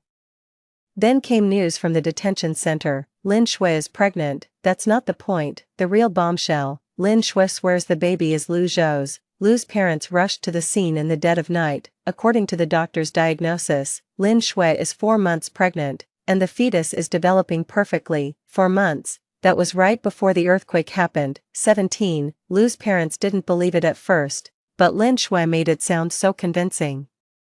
She even produced solid evidence of her relationship with Lu Zhou. Seeing how adamant Lin Shui was, Lu's parents began to waver. As for Lu Zhou, he completely shed his usual despondency and gloom upon hearing the news. Despite his frail condition, he insisted on rushing to care for Lin Shui. This look, anyone with eyes can see there's something going on between them. A paternity test would probably be overkill. The results came out quickly. The child in Lin Shui's womb is indeed Lu Zhou's, just like that. Lu's parents were both shocked and overjoyed, practically ready to treat Lin Shui like royalty. After all, this is the Lu family's one and only heir. With a child to secure her position, Lin Shui not only completely turned her life around, but also became outrageously arrogant. First, she complained about the hospital conditions and demanded to move into a luxury mansion. Then she developed a taste for designer clothes and handbags. The slightest inconvenience, and they're already threatening to end it all, threatening to take the unborn child down with her. Though disgusted, Lu's parents bit their tongues for the sake of their grandchild, but Lin Shui's demands clearly didn't stop there. She's getting married, not just registering the marriage, but throwing a grand wedding too. This really put Mr. and Mrs. Lu in a tight spot. Marriage. This marriage means the Lu family officially recognizes Lin Shui as their daughter-in-law. From now on, we'll be one family. But here's the thing, everyone knows it, I was Lu Zhou's girlfriend, and even though we ended on bad terms, judging by Lin Shui's pregnancy timeline, it's pretty obvious what happened. Lu Zhou cheated during our relationship. Let's call a spade a spade. Lin Shui was the other woman. right now I'm at the peak of my fame and popularity. Then news breaks that I've been cheated on. Lu Zhou, Lin Shui, and the entire Lu family would probably get torn to shreds. 18. I was planning to delay this for a few more days. But Lin Shui wasn't having it. She couldn't care less about reputation or criticism. She'd had enough of this miserable life. In her past life, Lu Zhou had helped her marry into wealth. Now, she'd have to rely on herself. When Lu's parents remained silent, Lin Shui decided to go all the way. She directly posted a photo of herself with Lu Zhou online, with the caption, "True love stands the test of time, wedding countdown begins." By the time Lu's parents found out, it was already too late. Lin Shui's comment section had exploded. Netizens dug up photos of Lin Shui's prenatal checkups and medical records, even uncovering intimate pre-earthquake footage of her with Lu Zhou. The evidence of Lu Zhou's affair is now irrefutable. The internet has erupted in a storm of condemnation, yet none of this fazed Lu Zhou or Lin Shui in the slightest. What do two people already rotten to the core have left to fear? Lin Shui in particular even had the audacity to clap back at netizens. Homewrecker. The real third wheel is the one who isn't loved. Love doesn't follow a cue. We'll be happy together. Because these two acted first and reported later. Old Mr. and Mrs. Lu were so furious they nearly fainted, but what's done is done. After weighing the pros and cons, they ultimately agreed to Lin Shui's demands. They knew they'd face harsh criticism and even jeopardize the company, but they just couldn't hold back anymore. All for their precious grandson. They were willing to do absolutely anything, but that wasn't all. They even complied with Lin Shui's increasingly outrageous demands, like demanding all the gifted shares back from me, send the newly adopted Lu Tianxi back to the orphanage, and so on and so forth. The rest I couldn't care less about, but Lu Tianxi, after all we've been through together, I can't just stand by and watch him get abandoned again. 19. Despite my reasoned arguments, the Lu parents remained unmoved. Stubbornly clinging to their bloodline doctrine, they claimed they only adopted Lu Tianxi because they had no heir. Now that they've got their own grandson, of course an outsider isn't needed anymore. I laughed in bitter disbelief. Done with these ungrateful wretches, I took Lu Tianxi back to my place. To my relief, my parents welcomed Lu Tianxi warmly. The company's been handed over to me anyway, and it's not like they have anything better to do at home. Might as well keep an eye on Lu Tianxi while we're at it. Thanks to Mr. and Mrs. Lu's questionable maneuvers, Lu Corporation's stocks took a nosedive. Internal divisions had long been brewing. Everyone thought old Lu was being utterly selfish, as if the company belonged to him alone. As chairman, how could he fail to set a proper example? Seizing the opportunity, old Lu's cousins exploited the situation, poaching quite a few key employees. Quite the opposite, my career has been flourishing. Netizens' outrage towards Lu Zhou and Lin Shui is only matched by their sympathy and indignation on my behalf. The number of people supporting me is beyond count. A week later, it was Lu Zhou and Lin Shui's wedding day. The Lu family spared no expense, having chosen to prioritize their grandson. They were now fully committed to this path, yet despite the extravagant arrangements, only a handful of people showed up. No self-respecting person would attend a cheater and his mistress's wedding. Rumor has it Lin Shui smashed her $1 million jade bracelet in fury afterward. As for Lu Zhou, they even messaged me directly to confront me. "Zhou Xia, was this your doing? What's your problem? You actually enjoy humiliating me. Listen, I'll never love you in this lifetime. Mark my words, you'll pay for this someday." That cracked me up. 20. Came right back with, "There's a difference between dreams and illusions. Did your parents give you that mouth just to bark nonsense? Maybe you should get your head checked." Blocked and deleted in a flash after saying that. 2 months later, I got the news. Lin Shui had a miscarriage. The fetus suddenly lost its heartbeat, and after failed resuscitation, they had to perform an induced delivery. Just like that, the Lu parents ended up with absolutely nothing to show for their efforts. For the sake of this child, they've completely lost face, offended so many people, and nearly got chewed out by the company executives. The two of them refused to accept it. They even started spinning conspiracy theories, suspecting I was getting back at them. They rigged it. I didn't say a word. I called the police right away, and the investigation naturally proved my innocence. The hospital confirmed it too. The child had inherent genetic deficiencies that simply hadn't manifested until now. No one is to blame for this. The Lu parents completely broke down from the shock and were hospitalized with stress-related conditions, but upon their discharge, they discovered the company has changed hands. Lu's cousin had long seized the opportunity to win people over and aggressively bought up scattered shares, stripping Lu's father of his chairman position. After this incident, Lu's parents aged a decade overnight. The ordeal wasn't over yet. Now I had to deal with Lu Zhou and Lin Shui at the hospital. Ever since Lin Shui lost the baby, Lu Zhou had completely lost his mind. He alternated between beating and berating Lin Shui daily, their screaming matches never ending. Back and forth it went. Lu's parents were utterly heartbroken. After leaving a sum of money, they simply vanished. As for Lin Shui, she completely lost herself after taking the money. Hiring a random caretaker for Lu Zhou before washing her hands of the matter, and that caregiver, the very psychopath who tortured me to death in my past life. Later on, Lu Zhou died, just like my past self, tortured to death by that sadistic nurse. 21. He had complained to Lin Shui about it before, but Lin Shui simply brushed it off. She even scolded Lu Zhou for being oversensitive and acting like a spoiled brat. It wasn't until after Lu Zhou's death that the horrifying wounds on his body were discovered. The abusive orderly was thrown behind bars. As for Lin Shui, he died at home just a few days later. After the miscarriage, she became mentally unstable, developing both a gambling addiction and drug dependency. This time, the drug overdose proved instantly fatal. Such a tragedy occurred. Lu's parents finally decided to show up, after handling both Lu Zhou and Lin Shui's funeral arrangements. This time they weren't in a hurry to leave. Instead, they came to visit me, or rather, to see Lu Tianxi.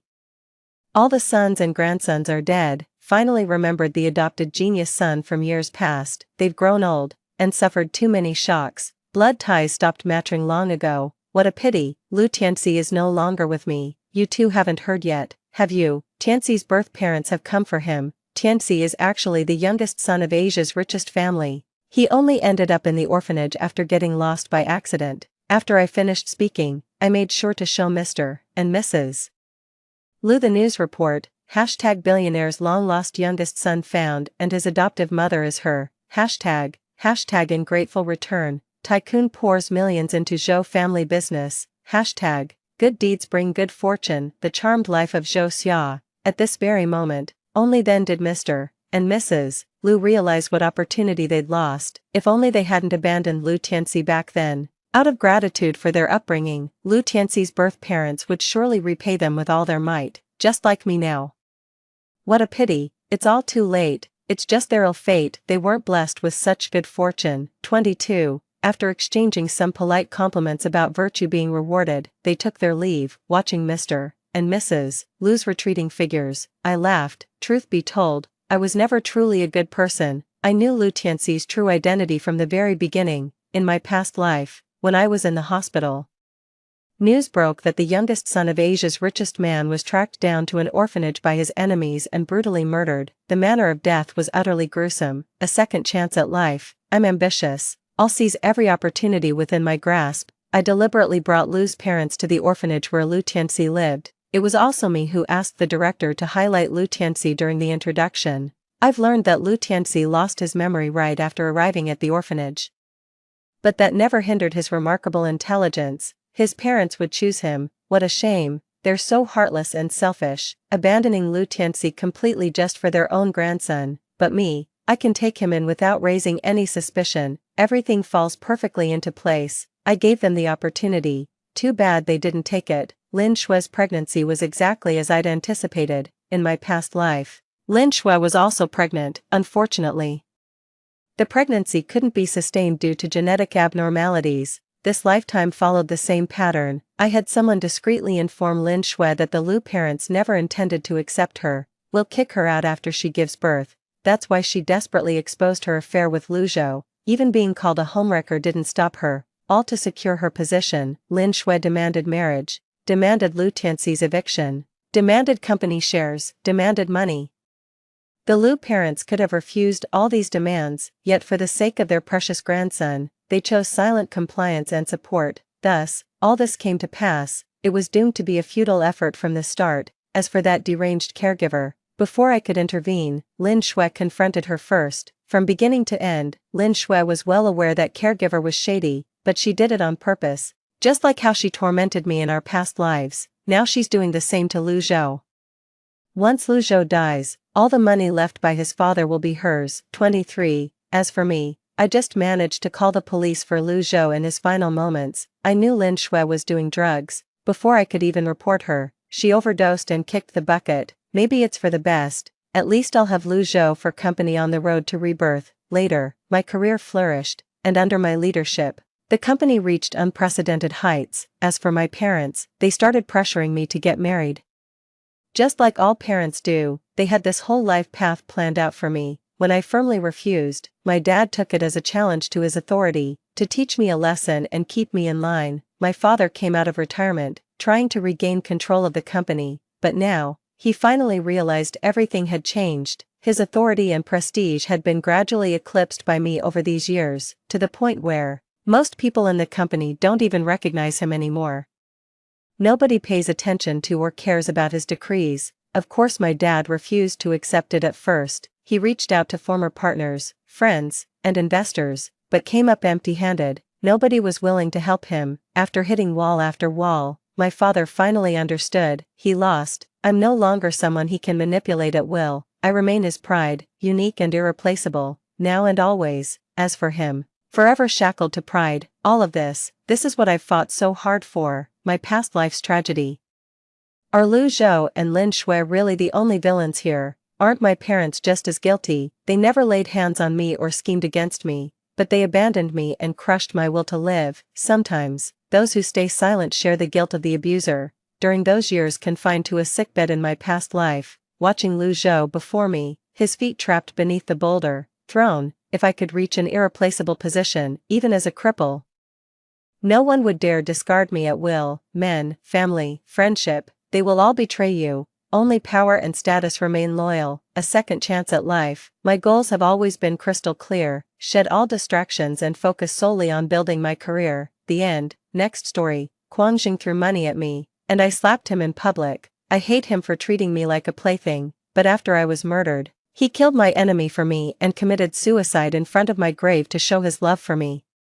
Reborn back to the day they first met, he leaned against his Porsche and waved his credit card. 30,000, I'll buy you dinner. This time I sat directly in the passenger seat. Only 30,000, you have to pay more. 1. I died and my soul floated over the cemetery. Both my parents passed away, and I don't know who handled my funeral affairs. At the beginning, teachers, classmates from school, and friends from the welfare home came to see me. I longed to hear what happened to the two people who harmed me, but no one mentioned it. Later, it became quiet again. 2 months later, Guangjing came. He was one of what I call a pursuer. To put it nicely, he is a pursuer, but in fact he is the financial sponsor who wants to support me. I hate him very much. On the day of reporting for my junior year, Guangjing blocked me at the school gate. He drove a luxury car and stretched out his hand holding a credit card from the car and waved it around, as if giving me alms. Su Wei, here is 30,000. I want you to have dinner with me. I turned and walked away, and he followed me in his slow car. Along the way, parents and classmates carrying luggage all looked at us. There were also parents who pointed at us and whispered to their children who had just started school, when you go to college, you must study hard. If you need money, ask your family for it. Don't try to be like other rich men. Girls should love themselves. I felt ashamed and angry, with tears welling up in my eyes.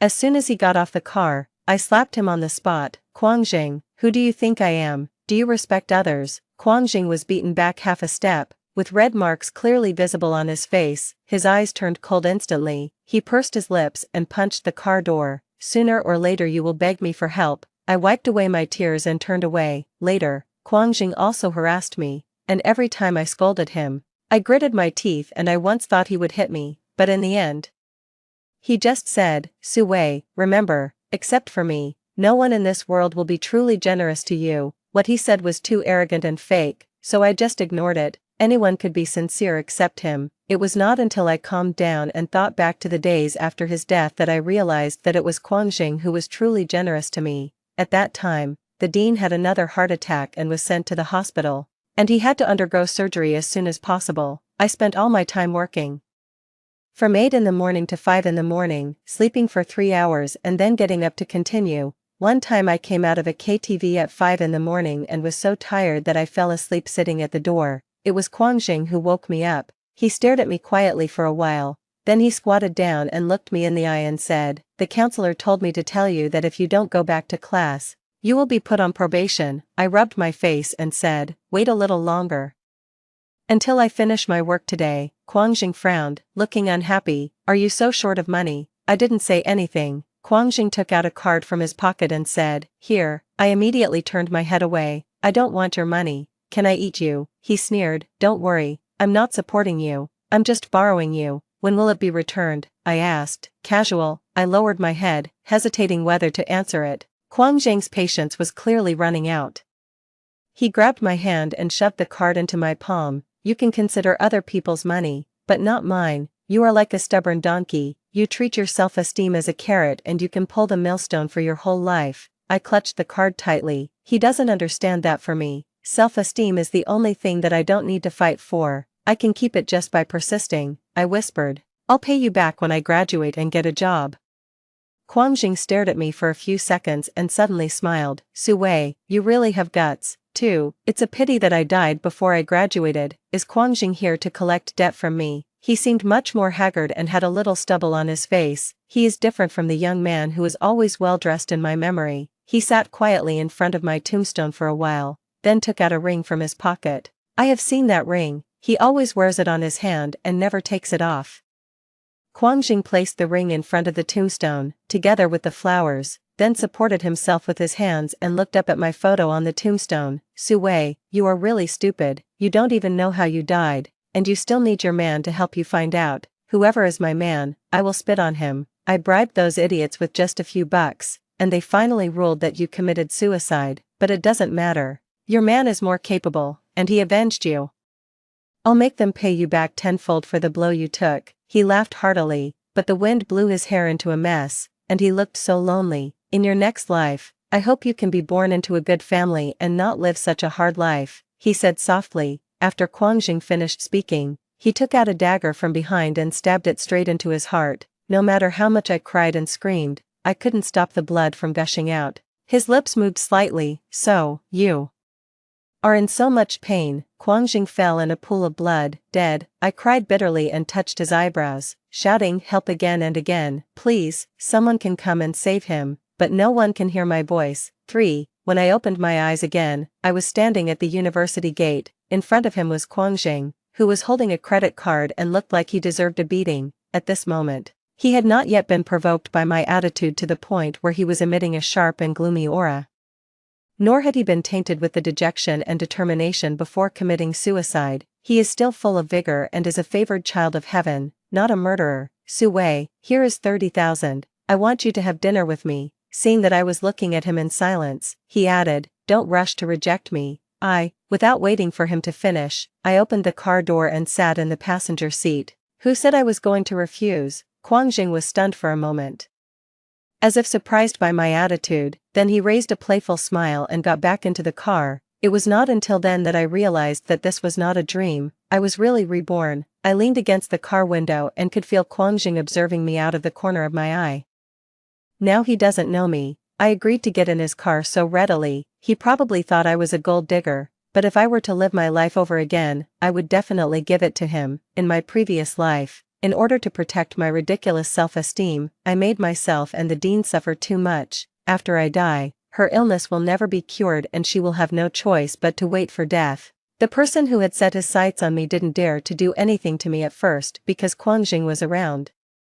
But when Quang Jing's family went bankrupt and he was unable to take care of himself, and he gave up pursuing me, he started to pester me like a rat that had been lurking in the sewer for a long time and finally climbed out. Fortunately, God has given me another chance to correct my fate. Not only do I want Quang Jing to live well, but the dean and I also want to live well. 4. The restaurant was chosen by Quang Jing. The environment is fresh and elegant, and any dish on the menu costs several days' salary of mine. He was always so generous when pursuing people, or maybe what seemed like a huge investment to me was just an ordinary expense to him. Quang Jing looked at me straight, as if he wanted to see through my thoughts. Through the window, the evening sun shines on the side of his face, outlining a clear outline and a straight nose, making him handsome and sharp. Why did you agree to have dinner with me? He raised his eyebrows slightly, his tone full of teasing. Actually, Quang Jing is quite good-looking. I have always known that. It's just that he looks too frivolous, has an overwhelming aura, and does all kinds of things to harass me, so that this face makes me feel that he is just a playboy's capital for feasting and drinking, and he is just a beast in human clothing. It was not until the moment Quang Jing fell in front of my grave that I realized that compared to that bleak and empty look, this aggressive and confident look was more familiar to me. It suits him better too. I'm hungry. I picked up the food seriously. The person opposite me started to look at me in a somewhat subtle way. I added, besides, you can earn 30,000 yuan for a meal, why not agree? Quang Zhang's original teasing words were completely blocked. As if he didn't expect that a girl could talk about worshipping money so confidently, he showed a somewhat amused expression. Don't you really know why I give you money? Not only do I know, I'm going to agree, I said, but I have one condition. Oh, I want another 200,000. I'll be available at your service until you graduate, but we can't have any intimate relations. Quang Jing laughed out loud. You mean, I give you money but I can't touch you? I know what I said is ridiculous. As expected, he leaned back on the sofa, his tone nonchalant but revealing a hint of contempt. Why do you think you are worth so much money? I said calmly, I'm just stating my conditions. You can of course call me a gold digger and then turn around and look for a prettier girl. The corners of his lips curled up slightly, but he didn't respond immediately, but I knew he would agree, because based on my understanding of Quang Jing, he has had an unusual obsession with me since the first time we met, and my resistance and disgust made him determined not to give up. I don't think he really loves me enough to die, so maybe, my face is really attractive to him. Besides, 200,000 is just a drop in the bucket for him. Interesting. Quang Jing finally put away his playful smile and looked serious. But I also have my own requirements, you say. He leaned forward slightly. You seem to have some misunderstanding about me. I don't have the dirty habit of supporting someone. I want you to be my girlfriend. Are you kidding? I couldn't believe my ears. He is clearly a playboy who changes his female companion every 3 months, but he pretends to be innocent in front of me. Seeing me hesitate, Quang Jing lowered his eyes and lazily turned his phone around, saying the same thing to me. I am just proposing my conditions. Of course you can refuse, but I will take back my loan. My heart tightened, and I remembered the pale face of the dean lying on the hospital bed when he first suffered a coronary heart attack. Okay, I finally agreed. 5. We agreed to be available at any time, and soon Quang Jing asked me to meet him at the gymnasium. After I entered, I found a random seat and sat down. When I looked up, I saw Quang Jing jumping up and dunking. He was wearing a loose short-sleeved white t-shirt and black sports shorts. When he jumped up, the corners of his clothes flew up, revealing half of his tight waistline. Good shot. Applause broke out all around. After landing, he turned around and ran back, and our eyes met from a distance. Quang Jing stopped and wiped his sweat, then raised his chin towards me and said, "Classmate, can you pass me a bottle of water?" I stood up and took out a bottle of water from my bag, which he had specifically asked me to buy on WeChat, and walked over to hand it to him. The other people who were playing ball looked over in the direction of the sound. Someone whistled immediately, and someone else smiled meaningfully. Wow, Quang Jing, you are so lucky again.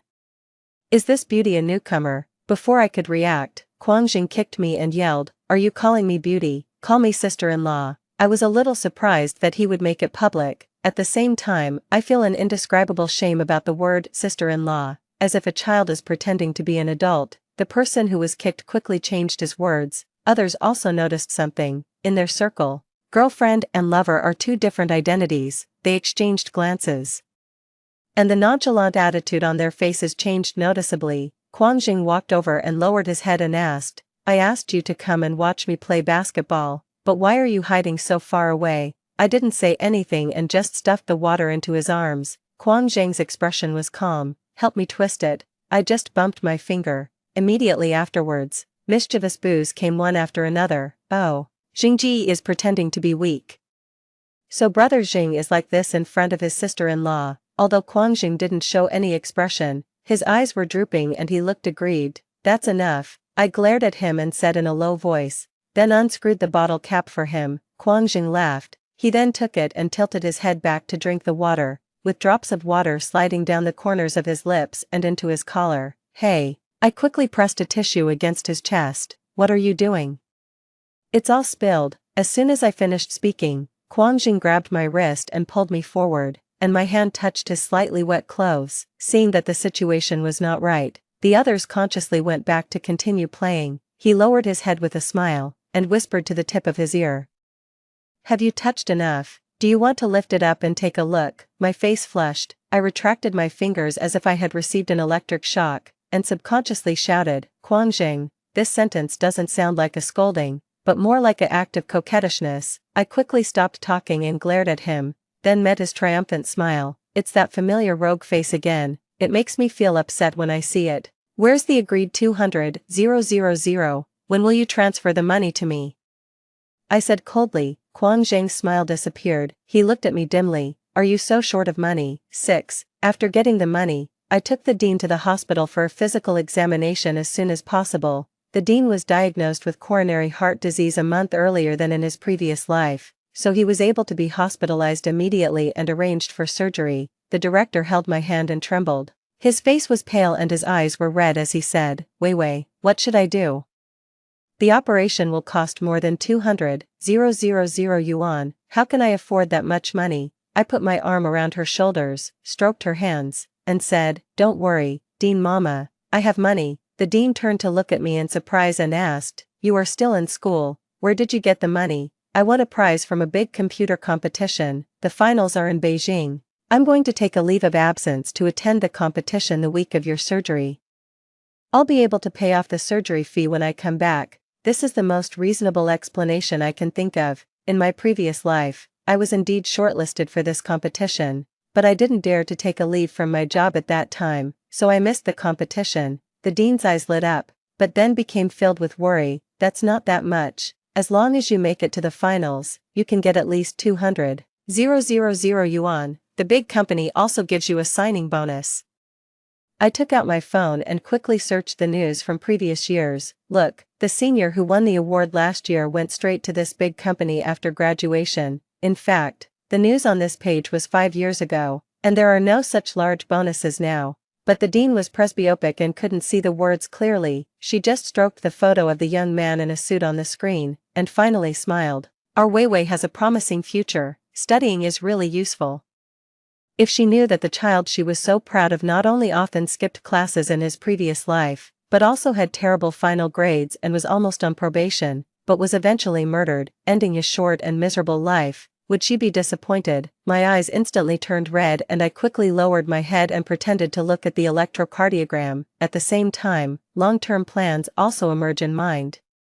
This time I have to participate in the competition throughout and get the prize money to cover the subsequent treatment costs. At the same time, I cannot fall behind in my professional courses in school to ensure that I can enter a large company after graduation. Just as I was thinking about it, my phone suddenly vibrated. I stared at the caller ID "Dear Husband" on my phone for a few seconds. Then I remembered that Guangjing forced me to change this before I left last time. What a bad taste. I walked to the stairwell and heard his lazy voice, "Accompany me to the exhibition this weekend." "Not on the weekend. I have to accompany my mother to the hospital for treatment." The other party was silent for a few seconds, then asked, "Which hospital?" "I'll arrange for a doctor I'm familiar with to go see your mother." "No, it's already been arranged." I slowed down my tone. "How about next week?" Guangjing sneered, "Su Wei, I am your creditor now. You are not qualified to bargain." I looked at my reflection in the glass window. My face was pale but still attractive. "So, as a girlfriend, can I request a date extension?" "Boyfriend?" There was a sound of something falling over the phone. The identity that I refused to acknowledge until my death in my previous life has now become my most convenient weapon. As expected, when Guangjing spoke again, his voice was tense. "Forget it, this won't happen again." When I hung up the phone, I couldn't help laughing. It's easy to coax him too. It's just a girlfriend or something, you can't trust her. 7. On the day I had an appointment with Guangjing, in order to avoid being recognized by people at school, I got up early and dressed up. I braided my hair, put on a beret, and baggy overalls, and finally covered most of my face with a pair of big sunglasses. When we arrived at the agreed location, Guangjing's expression froze for a moment when he saw me. "What kind of outfit is this, little painter?" I pushed my sunglasses up to ensure they wouldn't slip down. "Doesn't it look good?" "The main reason is that there are so many people at the exhibition and there's a chance that someone from our school might recognize it." Guangjing laughed. "It looks good, but don't regret it in a moment." I'm still wondering what there is to regret, but when I went in, I saw that everyone was dressed up in jewelry and I became the odd one out. I thought today was an art exhibition or a photography exhibition. But it turned out to be a gaoju exhibition. I didn't explain my anger clearly, but I felt relieved again. I probably wouldn't meet my classmates here. After we sat down, the salesperson quickly brought over a batch of jewelry. Quang Jing pointed at me and said, "See if there is a style that suits her." The salesperson looked at me hesitantly, apologetically. "I'm sorry, Mr. Quang. We don't have any styles suitable for children at the moment." I felt my face getting hot instantly. Quang Jing was also at a loss for words, and reached out to take off my sunglasses. "She is my daughter. I'm an adult," I interrupted him quickly, stopping his movements, lowering my head to hold my sunglasses, and doing it in one go. "But I don't like any of these styles, please take them all off." Quang Jing's face turned cold instantly. As soon as the salesperson left, he asked with a stern face, "What do you mean? You don't want me to say you are my girlfriend?" I was a little helpless. "I am just your contracted girlfriend, there is no need to make it public. What if I run into someone you know here?" Quang Jing sneered. "You are considerate." After saying that, he suddenly stood up and walked out. I hurriedly chased after him and grabbed his arm. Before I could say anything, someone greeted me. Xiaojun, the middle-aged man who was walking towards him, looked at Quang Jing with a smile. "What a coincidence, we meet here." I looked at this person silently, as if I had seen him somewhere. In a flash, an impression suddenly flashed through my mind. Isn't this the CFO Zhou Zhenhai who caused the bankruptcy of Quang Group in the previous life due to financial fraud, hiding debts, and inflating profits? Quang Jing's address further confirmed my guess. "Uncle Zhou, is the company not busy recently?" "I'm not busy, so I took some time to accompany the one at home to pick out some jewelry. What about you? Did you bring your girlfriend with you?" Zhou Zhenhai asked with a smile. Quang Jing curled his lips and smiled a little fakely. "She's just a junior." My mind moved slightly, and I quickly took his arm. "Uncle Zhou, he is joking. I am Quang Jing's girlfriend." She pretended to be innocent and smiled shyly. I have long admired Uncle Zhou's insights in the field of digital transformation. My name is Su Wei, and I majored in computer science. This year, I was shortlisted for the finals of the college student competition. I hope to get an internship opportunity at Quang's company after winning the championship. Originally, Zhou Zhenhai didn't need to bother with a small person like me. It was just because of Quang Jing that he put on a friendly smile. Young people are really to be feared. Since Ms. Su has the ability to enter the finals and is Xiao Jing's girlfriend, it must not be difficult for her to enter the company. As he spoke, Zhou Zhenhai took out a business card from the inside pocket of his suit. "We are currently building an intelligent financial system that needs talent. If Ms. Su wins an award, you can contact me at any time." I held the business card in my hand, my face full of surprise. "I heard that Quang's company offers 5-digit salaries to interns. I'm really looking forward to it." After Zhou Zhenhai left, I carefully analyzed the conversation. The smart financial system he mentioned may be closely related to future data tampering. I have just revealed that what I am after is money. I don't know whether Zhou Zhenhai will use me in the future. If I can prevent the Quang Group from going bankrupt, it would mean that I have repaid the favor of Quang Jing, who avenged me in my previous life. Just as I was thinking about it, I heard Quang Jing sneer. "Su Wei, you are awesome. Didn't you want to make it public just now? Why, you changed your mind once you saw Zhou Zhenhai." "Su Wei, when you took the money, you didn't say you would include my connections in the calculation." 8. Quang Jing was angry and didn't contact me for several days. I was busy preparing for the competition. The final was a team competition. I had joined the team that won the first prize in the national team competition in my previous life. I applied for a laboratory from the school and built models with them every day. He didn't call me, and I was happy to save time. After coming out of the laboratory, I went to the cafeteria to buy food and finally returned to the dormitory. As soon as the door was opened, 3 heads popped out from behind the bed curtains. "The food is here." "Oh my God, Wei Wei, you are so kind." The 3 women screamed, jumped out of bed, rushed towards me, and snatched the food from my hands. "Thank you for your hard work. Thank you for your hard work. The meal money has been sent to the group. Wei Wei, remember to collect it." In my previous life, in order to save money, I did not choose to live in the school dormitory. Instead, I lived in a staff dormitory outside the school, and I didn't know almost any of my classmates at school. As a result, when rumors spread that I spent a night with Quang Jing and bought a Chanel bag, my classmates only whispered when they saw me and no one believed me. One time before class, I heard a few men and women in front of me discussing why I had a Chanel bag and still carried a canvas bag every day. A boy showed an unfathomable expression. You don't understand this. A canvas bag can attract more men. Chanel is for accompanying clients at night. How can you carry it during the day? TSK, it's possible. They suddenly realized. I sat in the back and was shaking with anger. So after my rebirth, I decisively chose to return to school and live there. This is also the reason why I don't want people at school to see me meeting Guangjing. At 6:30 in the evening, the four of us went out on time. Why do we have to attend evening self-study classes in our junior year? I'm so fed up, Xiaoxue complained. Junjun agreed like a little chicken pecking at rice. That's right, I was quite happy, after all. I had many part-time jobs before and rarely had such a leisurely time to attend evening self-study classes. Huizi suddenly thought of something, turned around and asked me seriously, Weiwei, has Guangjing looked for you recently? The report of what happened at the school gate that day spread throughout the school, and the three of them were no exception, so I spent a few minutes talking about my dinner with Guangjing, and frankly said that I had agreed to be Guangjing's girlfriend. It just concealed the fact that I'd borrowed 200,000 yuan. I was afraid of leaving them with the same impression I had in my past life, although now I really am after Guangjing's money. When you were away, the three of us discussed it carefully and we still want to remind you to be safe. Will a young man like Guangjing really have a healthy relationship with you? Huizi said solemnly. Yes, Junjun frowned. Her family was the best among the four of us. My parents took me to some places. And I met Guangjing there a few times. Although he looked quite impressive, few rich and handsome men would remain chaste. I heard that he was into cigarettes, alcohol and women in private. I feel a little guilty. This relationship is indeed unhealthy. It is just a transaction of money. As he was talking, Junjun suddenly pointed to the front and said, Hey, isn't that Guangjing? Why is his hand on a girl's shoulder? I looked over and saw Guangjing holding a girl and walking towards the school gate, saying something. The girl had big wavy hair and was wearing a mask, with smiling eyes. Xiaoxue was furious. I'm going to kill this bastard. I was also a little surprised. After getting it, did Guangjing get tired of it so quickly? But I quickly stopped Xiaoxue, who wanted to rush over to question her. And Junjun and Huizi also advised her to calm down. Let's go to class first, it's too late.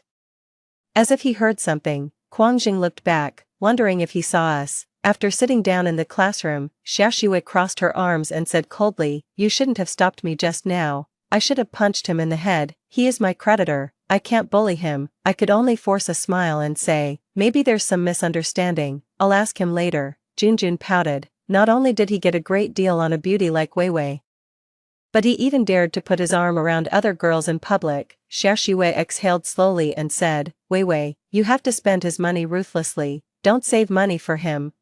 What? Give him at least one of the two, money or love. Let him transfer 30,000 or 50,000 yuan to let me see his strength. Junjun and Huizi also nodded. I didn't expect to hear such words. I was stunned and lowered my head to ask softly.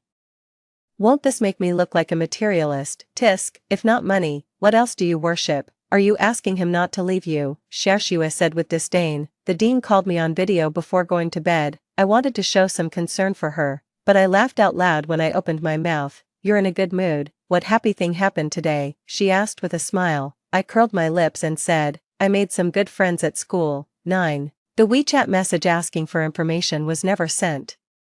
I secretly thought that Guangjing would never give up. After all, he pursued me so fiercely in my previous life. But I didn't hear from Guangjing for several days in a row, and I tossed and turned in bed in the early morning. Yes, why was I so confident that Guangjing would always like me? Maybe you didn't really like me in your previous life. It was just an obsession. But is this obsession worth his death for me? This night is destined to be sleepless. But I didn't expect that Guangjing would come to block me at the entrance of the teaching building the next day. When I walked towards him, he looked at me sinisterly, gnashing his teeth and saying, Su Wei, it's really hard for you to coax people. I was speechless for a few seconds and apologized honestly. I was wrong last time. What did you do wrong? Guangjing was so angry that he ruffled my hair. Forget it. I'm in a good mood today, so I won't bother with you.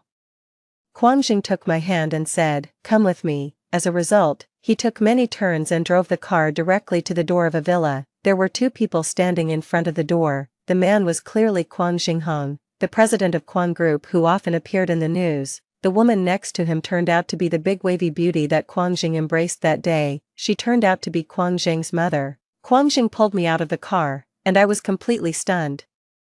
What kind of operation is this? How can I meet my parents directly? I had to force a smile and greet them. Good evening, uncle and aunt. Mother Kwang held my hands and said, Wei Wei is here. Are you hungry after class? Come in quickly. The yam and pork ribs your uncle cooked tonight look delicious. I wonder if it suits your appetite. My arms tensed instantly. Kwang Xing noticed it and pulled my hand away with a smile. Mom, don't scare her. Oh, you protect me very well. Kwang's mother glared at him, but there was no sign of anger on her face. Instead, she smiled more kindly. Kwang Xinghong laughed loudly, put his arm around Kwang's mother's shoulders, and led her to the door. Come in quickly. If you don't come in, how can Wei Wei have the nerve to go in first? After everyone was seated, Mother Kwang kept putting food into my bowl and asked me about my taste preferences from time to time. Kwang Xinghong does not look as serious as he appears in the news. Instead, he looks like a naughty boy, and his mother is even more gentle as water. During the meal, even though I had no idea about the etiquette of being a guest at the elder's home, they did not show the slightest displeasure. I thought I would be subjected to comprehensive questioning from Kwang Xing's parents, but I did not expect to be completely integrated into their family conversation. When I heard gossip about relatives that I didn't understand, Kwang's mother would explain it to me. Just asking about my parents' health and learning that I grew up in an orphanage, Mother Kwang walked around half the dining table and gave me a tight hug, stroking my back with her warm hands. Good boy. It must have been hard to get through these years. I stood rigid, my vision blurring out as I looked at the family portrait on the opposite wall. When he was a child, Kwang Xing was wearing a fencing suit and holding a trophy, with his parents standing on both sides smiling proudly. That kind of pure happiness was like a mirror, reflecting my scholarship application form that I could never fill out. Growing up in such a family atmosphere, it is no wonder that Kwang Xing has developed such a confident and outspoken personality. It was almost 10 o'clock when Kwang Xing sent me back to school. I remained silent on the way back to the dormitory. As I was walking, someone grabbed my wrist. Kwang Xing looked down at me and for the first time, his voice sounded cautious. Are you blaming me? To be honest, I don't blame him. I said I would fulfill my girlfriend's duties and be there whenever you call, regardless of the occasion. I'm just curious why you want to bring me to meet your parents, even though we just met. Kwang Xing was silent for a few seconds, then squatted down. Come up. What? I was afraid you'd run away. The street lights shone on his back, outlining the broad, straight lines like a reliable ship.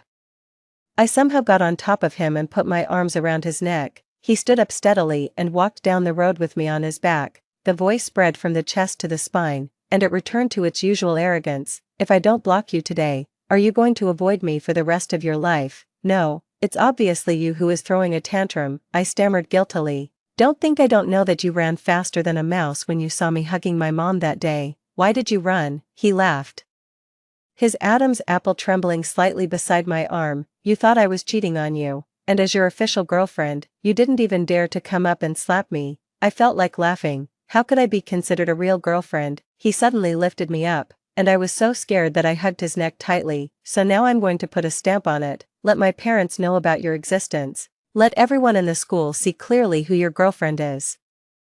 And tell those who want to steal your girlfriend to get the hell away from me. The most important thing is to let your stubborn head see clearly that I am serious about you being my girlfriend. This is not a contractual girlfriend, and I am not just throwing money at you for fun. I opened my lips. I was used to Kwang Xing's explicit confessions in my previous life, so I interrupted him every time, which made him even more annoyed. Only this time, I could hear the affection and seriousness in his tone. A thought arose in my heart. Su Wei, just accept this inexplicable love. There will be no next life to miss it. 10. Kwang Xing and I are 1 year apart. Kwang Xing is in the stage of preparing his thesis and doing internship, and usually does not live in school, so we only met when he called me. But from that day on, the relationship between us changed qualitatively. Kwang Xing picked me up from school every day, and occasionally accompanied me in the lab to prepare for competitions. I no longer avoided walking side by side with him in school or having meals with him in the cafeteria,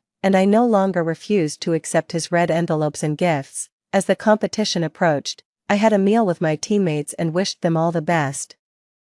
I drank 2 glasses of fruit wine during the meal. When Quangjing came to pick me up, my cheeks were already hot and my eyes were a little dazed. Quangjing held my waist with one hand, and said with a faint smile, "Su Wei, do you still recognize who I am? I am your man." It sounds so familiar. I might be able to hold it in when I'm sober, but I really can't when I'm drunk. This time I can finally spit out, "Bah, I don't have a man." Quangjing held me tighter and laughed, with a hint of ruffian in his laughter, like a stubborn donkey. Because the restaurant was near the school, Quangjing parked the car at the door and walked with me back to school. The street lights cast the silhouettes of falling leaves on the wall. I was lowering my head and stepping on the fallen leaves when Quangjing suddenly grabbed my wrist. "Look at the wall." I turned my head and saw our overlapping shadows there. He moved closer to me, so close that the ends of my hair could brush against his eyebrows. "Look, do the shadows look like they are kissing?" I looked again and it was clearly overlapping, not two complete shadows at all. Nonsense. I turned my head to argue, but bumped into his face, which was so close to me. When my lips touched the warmth, the wind stopped. All I could smell was a faint scent of cedar on him, mixed with the aroma of the plum wine I had just drunk. "We're kissing now."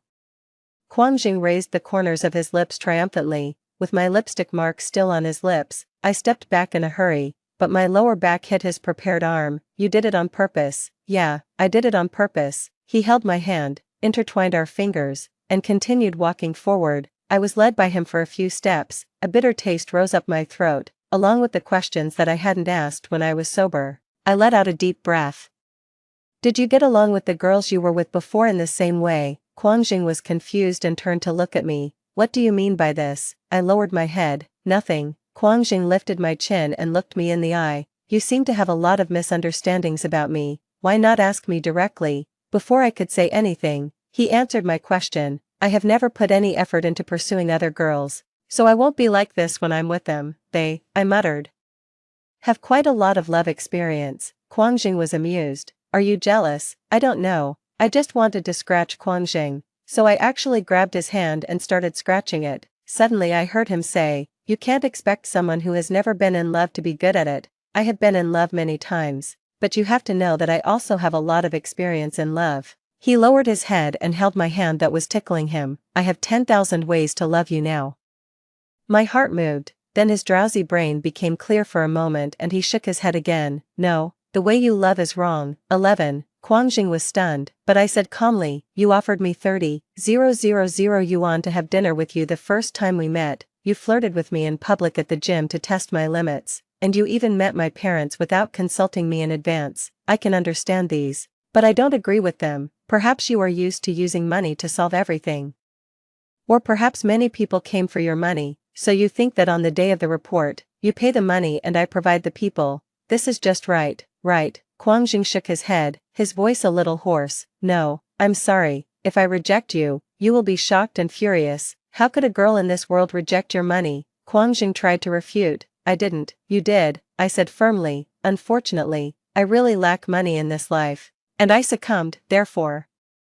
This relationship has been unequal and unfair from the beginning. You and I must be in a relationship dependent on money. Our relationship must have a price tag. Most importantly, my voluntary behavior under the pressure of survival is not true freedom of choice at all." Quangjing's grip on my hand kept tightening, and his Adam's apple rolled rapidly. What I am talking about are topics that his circle has never touched upon or thought about.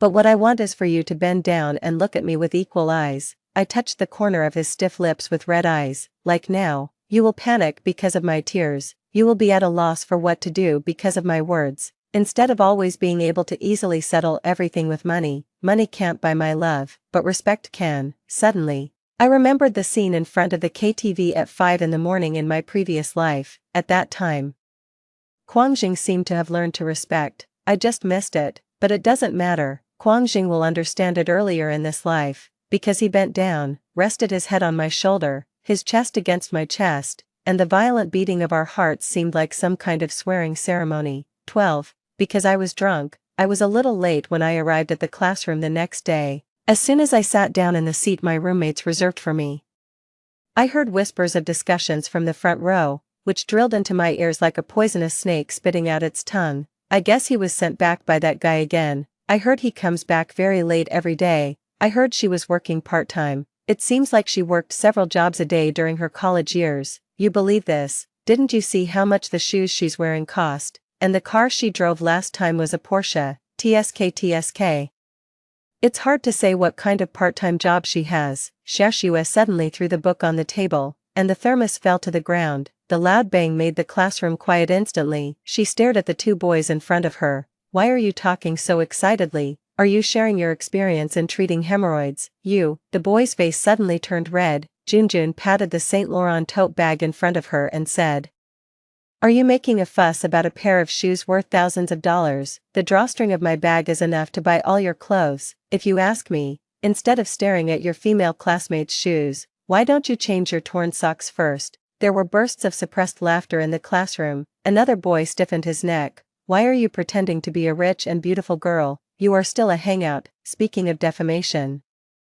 Huizi picked up her phone and read aloud in a stiff tone. The criminal law stipulates that if someone openly insults others or fabricates facts to defame others, and the circumstances are serious, he shall be sentenced to fixed-term imprisonment of not more than 3 years. The surveillance cameras in the classroom have a recording function. Now we can call the police and collect evidence. Now all the students dared not say a word. "Don't." The boy pressed Huizi's phone hard, his hands shaking. "Can we apologize?" "Sorry." I stared blankly at the 3 girls who were standing up for me, and thought of myself in my previous life who was condemned by thousands of people. It turns out that the feeling of being protected by friends is like suddenly entering a hot spring in the cold winter, making your eyes wet. After class, Kwang Jing called to pick me up. Shashua grabbed the phone and answered, "Mr. Kwang, your girlfriend was bullied in the classroom." After I got in the car, Kwang Jing put his hands on the steering wheel and drove for a while before asking, "Tell me,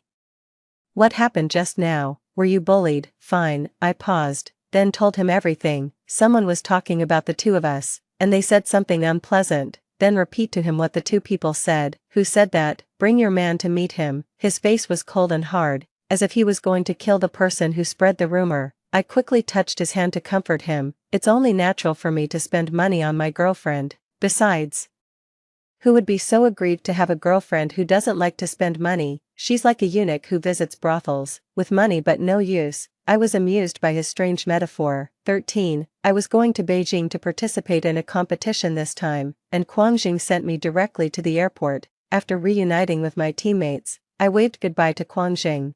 Before the plane took off, I had a video call with the dean. I promised her that I would come back with the bonus on the day of her surgery, just like in the previous life. Our team still won the first prize with our excellent work. My personal points ranked first, and I received olive branches from many big companies present, but I only have one company in mind. Zhou Zhenhai, as the company representative, came on stage to present the award and handed the crystal trophy to me. "Congratulations, Sue. The internship offer from Kwang Group will be sent to your email soon. I would also like to thank Mr. Zhou for the opportunity." I raised the trophy to block the live camera. "I am very interested in your company's intelligent financial system construction." On the return flight, I repeatedly stroked my bank card. Soon, 30,000 yuan would be deposited into the card, enough to support the dean's next operation. The moment the red light in the operating room went out, the surgeon took off his mask and smiled, which made me burst into tears as I threw myself into the arms of the awakening dean. The smell of disinfectant mixed with the saltiness of tears was the breath of life. For the first time since my rebirth, I felt that my destiny was in my own hands, so I made a decision. After Kwang Jing came to visit the dean, he was worried that I wouldn't get enough rest, so he booked a room in the hotel opposite the hospital.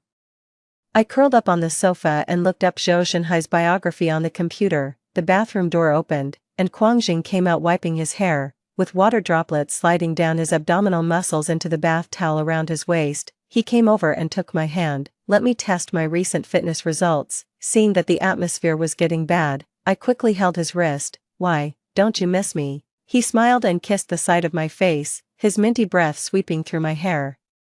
My heart was beating a little faster. "Kwang Jing, if I say I died once, would you believe me?" He paused and blinked his wet eyelashes. "What nightmares have you had recently?" "Next May, I was murdered on my way to my part-time job. 2 months later, you avenged me and then committed suicide in front of my grave." I touched his ribs. "I was floating in front of you at the time and watched you die with my own eyes." His body temperature was transmitted to my fingertips.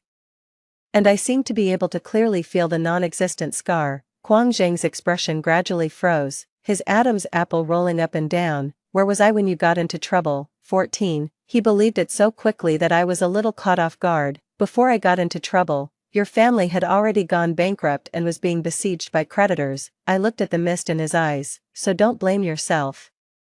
The most important thing you need to know is that it was Zhou Zhenhai's financial fraud, hiding debts, and inflating profits that led to the bankruptcy of the Quang Group, I said. I applied for the winter vacation internship at Quang's group and have received the offer. Zhou Zhenhai has agreed to let me work on the intelligent financial system construction project. I can use scripts to analyze the underlying data of the system, but if I want to retrieve the log of the modification record, I still need your permission. Quang Jing suppressed his emotions and looked serious. Zhou Zhenhai gave up a high salary in the United States and joined the newly established Quang Group. He attracted a lot of investment for Quang Group. My father trusted him very much and gave him a lot of power. In other words, Zhou Zhenhai can make full decisions on budget approval and fund allocation without going through my father's hands. We both realized the complexity of the matter.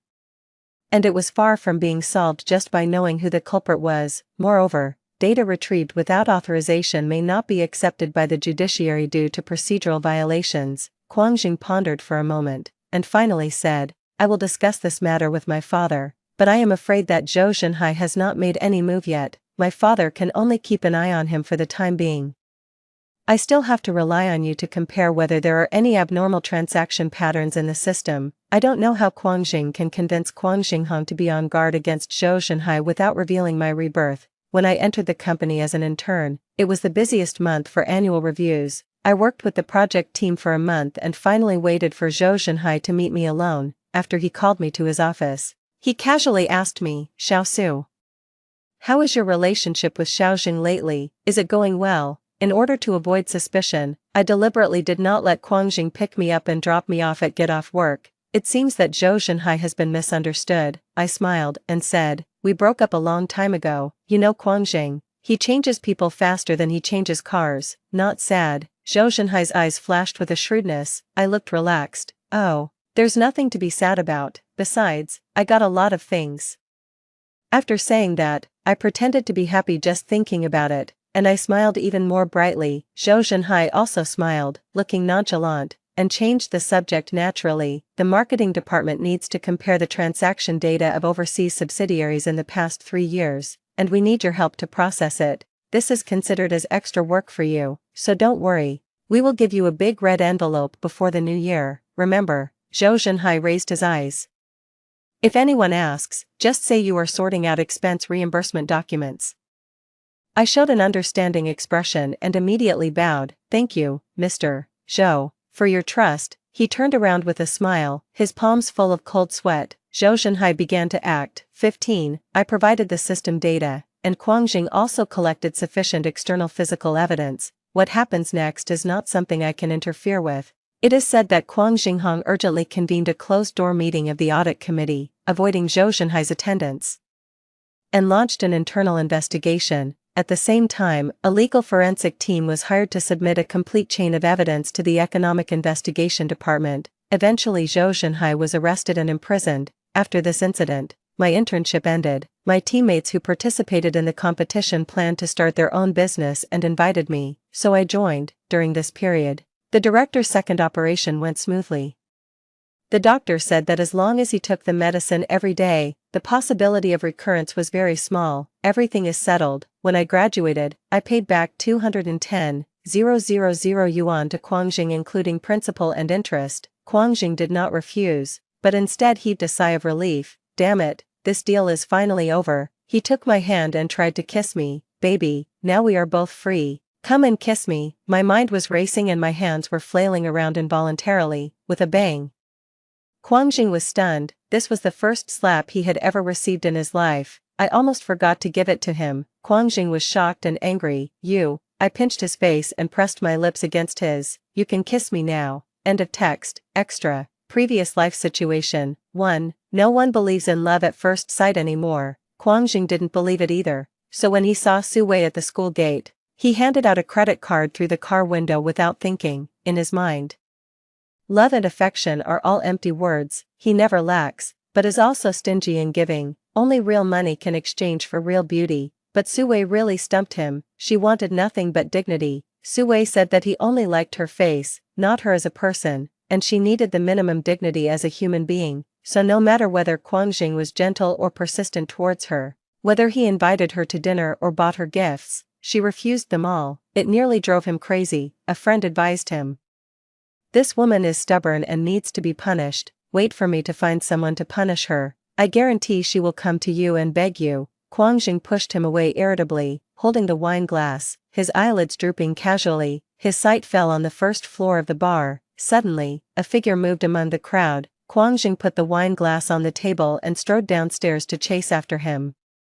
It was not until he grabbed the person's wrist and pulled her in front of him that Kwang Jing realized that this girl looked 80% similar to Su Wei. Even their height, figure, and body shape were very similar. But it wasn't Su Wei after all. He suddenly understood. It has to be her. It can only be her. He likes this person, regardless of anything external or internal. What kind of love was this? Kwang Jing himself was not sure, too, but before he could sort out his feelings.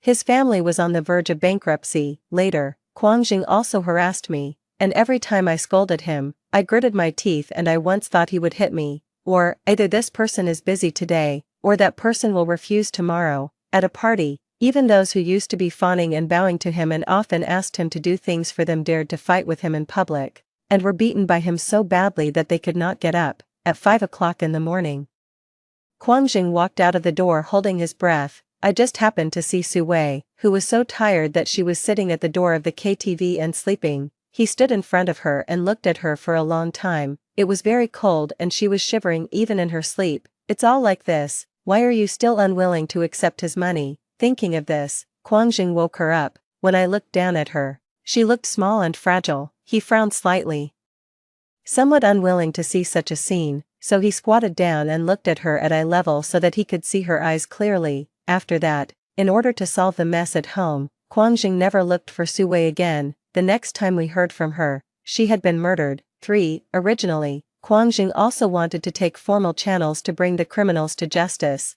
but he came to the cemetery every day to inquire, only to find out that in the past week, no one except him had come to visit Su Wei, but the girl he liked just died. Kwang Jing's eyes felt very sore, so not long after, he raised his knife and came to Su Wei's grave. It was the first time he saw her smile at him. What a beautiful smile. Kwang Jing took off the ring on his hand and placed it in front of her tombstone. This was the day he came of age, and his parents melted their engagement rings into a new ring as a coming-of-age gift for him. They said, "Thank you for being our child."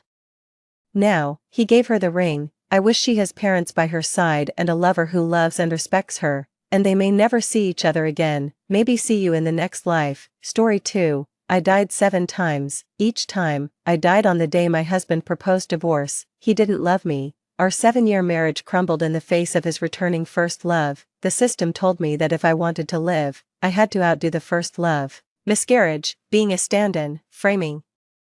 My methods became increasingly vicious. However, when this path was finally approaching its end and the success rate of saving my marriage reached 99%, I took the initiative to hand over the divorce agreement. 1. When signing the divorce agreement for the 7th time, a needle-like numbness suddenly spread from the tips of my fingers. Gu Jingshan looked out of the window and urged indifferently, "Jiang Wan is waiting." He was even too stingy to look at me again. He didn't know that every second I delayed was borrowing time from death. I coughed softly, extremely weak from the miscarriage. I spoke in a very soft tone. "Is there really no room for change? I've said that I can accept you having another family outside, or Jiang Wan can be the de facto legitimate wife. I can go abroad, go anywhere, just don't divorce me." I looked up at him, my eyes hot, my lips trembling slightly. "I love you, Jingshan." I had said these words countless times in countless tones, but never once managed to move a man who didn't love me. Gu Jingshan lowered his eyes and looked at me, with only a glimmer of pity in his eyes. "Shin Jiaoyi, stop pestering me." Success rate of saving the marriage, 29%. The words of the system appeared in front of my eyes again. A sharp pain burst in my heart without warning. I clutched the bedsheet tightly, my face pale, and pleaded incoherently. The child, for the sake of the child, I carried her for 5 months. Our child had already taken shape. Gu Kanwen pushed me down. Just 1 day ago, she was still safely in my belly, my most well-behaved daughter, who never gave her mother any trouble, my only unborn family member. How long are you going to make up stories? Kanwen said that you fell by yourself, and my husband watched coldly. He couldn't see my pain. Now there was only an eternal void in my abdomen. 72%.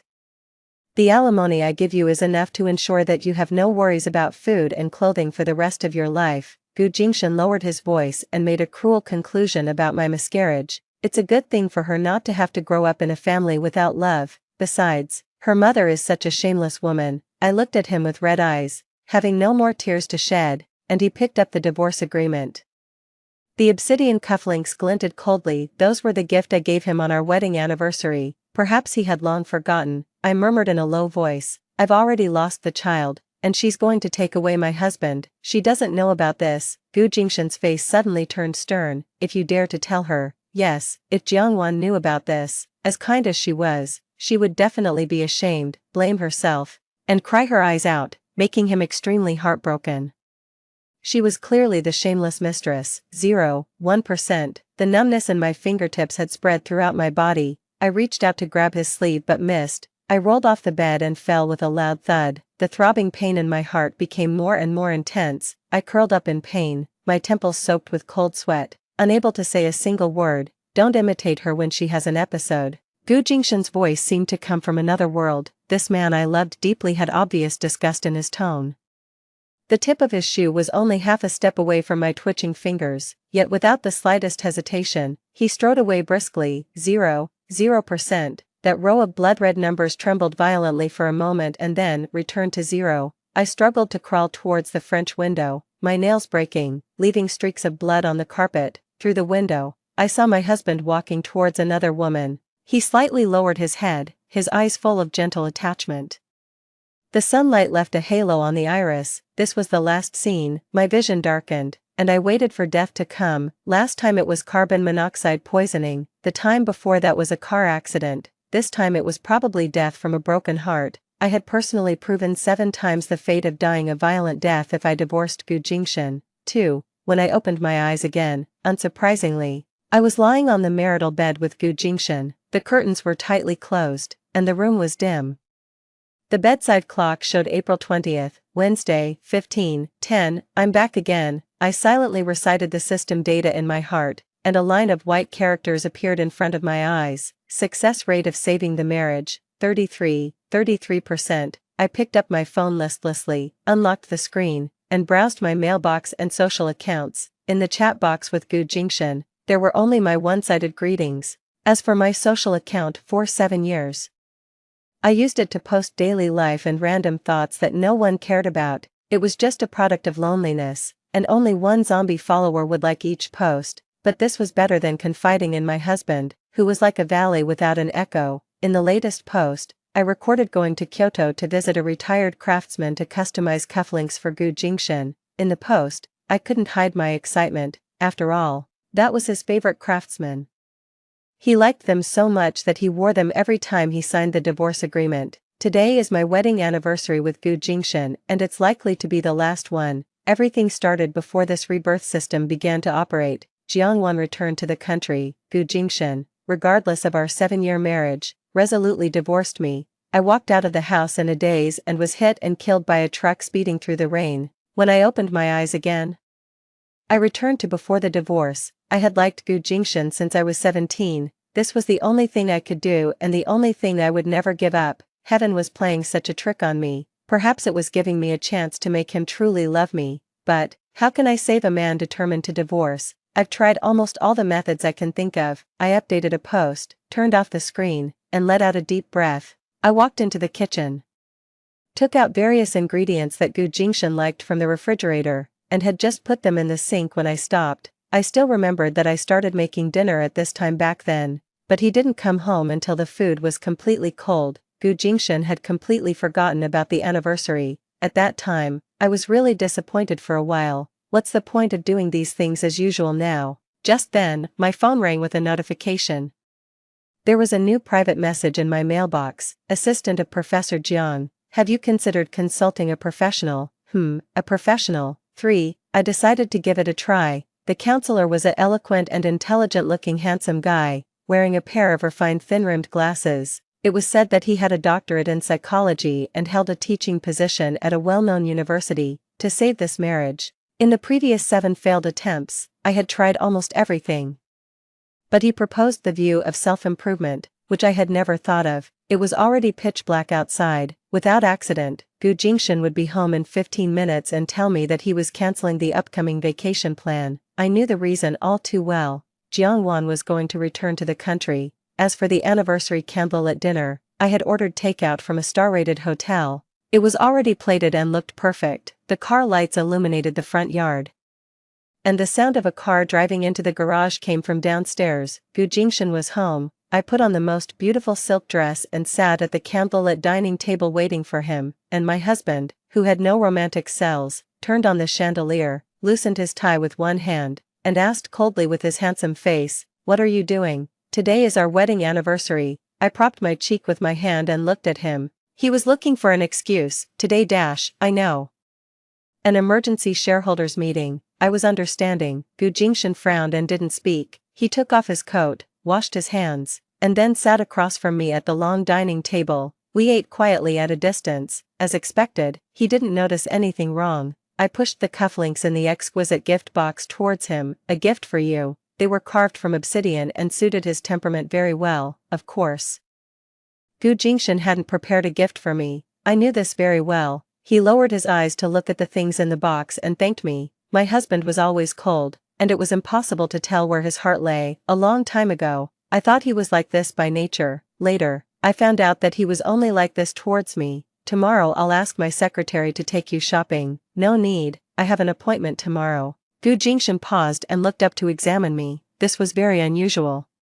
After all, since I married him, I had no social life outside the family. "One more thing," he continued, "the vacation is cancelled. I had excitedly planned this Roman holiday for a long time. Gu Jingshan and I didn't have a honeymoon trip. In the 7 years of our marriage, this was the first time we were going to travel together. Just like truly loving partners. It doesn't matter. I don't need to refund my plane ticket." I cut a piece of steak and said, "I have an old friend in Rome.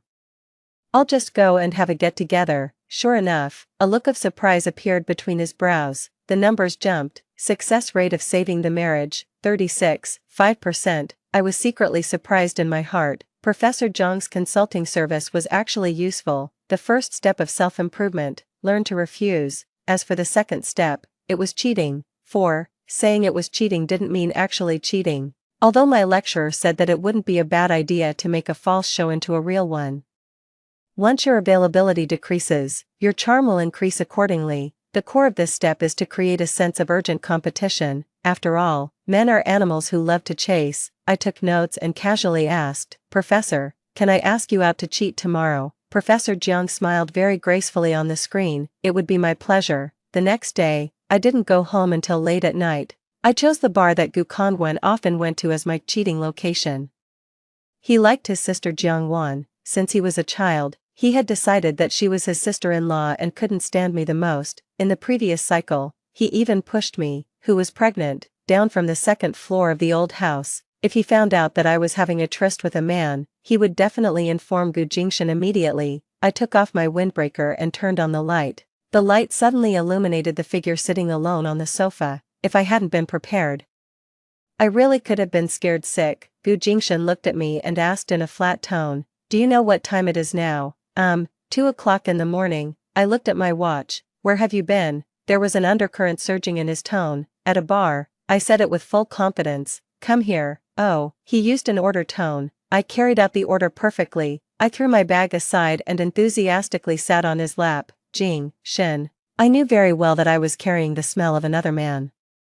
Jiang Zhihui had good taste in this regard. The three-piece suit of an academic, the woody perfume of a gentle scum, and the thrilling contrast when he took off his glasses. Gu Jingshan also smelled it. He slightly turned his face away and looked at me coldly. "What did you do?" I put my arms around his neck, got closer, and lied without blinking. "It was just a high school class reunion. Didn't I tell you? In my social circle, no one knew about my marriage to Gu Jingshan back then." The family forcefully separated him from Jiangwan. Jiangwan didn't care at all and left chicly. He then married me, who had no background, out of revenge. My mother-in-law's compromise was, family scandals should not be made public. I was not allowed to claim my identity as the daughter-in-law of the Gu family outside. As for him himself, I was not a partner worthy of boasting. As a result, he naturally never showed up in front of my friends. They didn't know I was married and even introduced a boyfriend to me. I really couldn't, so I had a couple of drinks with him. Gu Jingshan's brows twitched slightly, and displeasure was written on his face. Just as he was about to say something, I laughed drunkenly, left a bright red lipstick mark on his cheek, and got up to leave. I'm going to take a shower, you should go to bed early too. Success rate of saving the marriage, 41%. As soon as I entered the bathroom, Jiang Zhihui sent a message, I'll pick you up on Sunday. 5. I had always been unconfident about my appearance. There were no shortage of beautiful faces around Gu Jingshan, not to mention how radiant that first love, Jiang Wan, was. In the 7 years since I married him, he had never expressed any appreciation for my appearance as if he had in other aspects. I examined my face. According to Professor Zhang's suggestion, I changed my hairstyle. My long hair was permed into soft curls. I also changed my daily dressing style. On Sunday, in front of the mirror in the fitting room, Jiang Zhihui stood behind me on the side, both of us gazing at the completely new woman in the mirror. He said that if my husband was still unmoved, I might as well turn to other options. Sorry, Professor Jiang. I looked into his eyes and replied ruthlessly, I'm not going to divorce, the two are not in conflict, the professor said. Behind the lenses, he blinked. Gu Jingshan was indeed a bottomless abyss of darkness, but if I fell into the hands of this fox, I would be eaten without even the bones left. Being caught in a death loop, it's better not to create more trouble for myself. I gave him a fake smile. I'll consider it, as if I had the life to consider. 6. Previously, Gu Jingshan simply ignored the changes in me. At that time, according to online tutorials, I bought a wardrobe full of marriageable style clothes. Not only was I completely ignored by Gu Jingshan, but Gu Kongwen also said that I looked like a moving wedding arch. This time, things changed. I no longer sent him messages, no longer ironed his suits, no longer waited anxiously with a table full of food, no longer invited him to fulfill his husbandly duties, no longer obeyed him in every way and was overly cautious. He actually wanted to take me to a gathering of his childhood friends, in countless previous cycles. I could only stay at home alone or cook for them in the kitchen. This time, I was dressed up beautifully and stood side by side with him in front of the door. A well-known playboy among the friends looked me up and down, his eyes seemingly hooked, and said with a smile, Sister-in-law is getting more and more beautiful. The hand he had around my waist suddenly tightened a bit. If it were the me from before, I don't know how overjoyed I would have been, but at this moment, I reflexively checked the system data. Success rate of saving the marriage, 47%. Very good, Jiang Zhihui. It was like I had been given a shot of a cardiac stimulant. During the following gathering, I exerted all my efforts to exude charm. Self-improvement was not just about superficially enhancing one's appearance. With the help of Professor Jiang, I crammed all kinds of knowledge about high society and Gu Jingshan's industry. I studied as hard as an examinee, often memorizing books until late at night. Naturally, I no longer had time to be his full-time maid as I used to. Hard work pays off. Finally, I was able to join in their conversations. Speaking of which, before marrying Gu Jingshan, I was actually a talkative person. I had even forgotten that myself.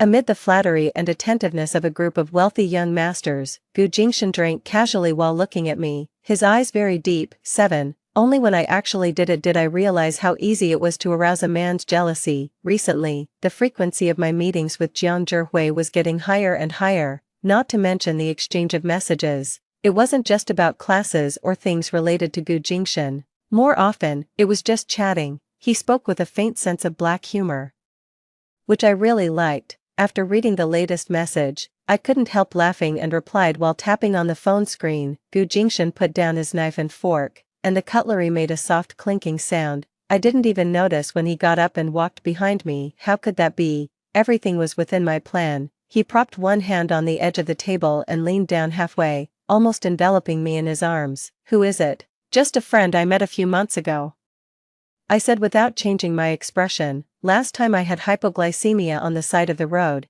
and he was kind enough to take me home. Friend, Gu Jingshan gently repeated the word. Was it him at the bar that day too? Yeah, why didn't you call me? I hesitated before answering. I did, you said you were busy. Gu Jingshan was silent for a moment. I shook the screen in front of him, with a little excitement in my tone. Jingshan, we made an appointment to go to the movies next week.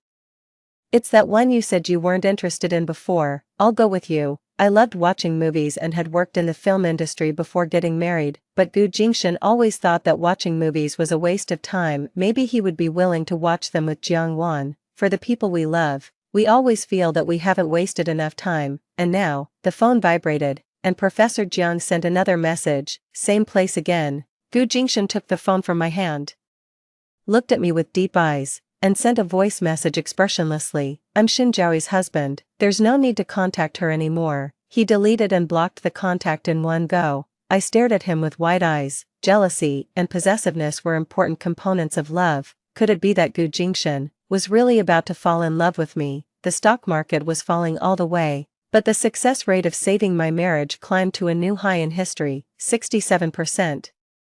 The day when Jiang Wan returned to the country was finally approaching. 8. The thing about Rome was just a lie. How could I have friends in Italy? Even if I did, I wouldn't miss this most important time point. Before, I had tried various ways to stop Gu Jingshan from going to pick up Jiang Wan at the airport. For example, begging, going crazy, faking illness, puncturing the car tires, and even deliberately breaking my own arm. None of them worked. This time, I would face it head on.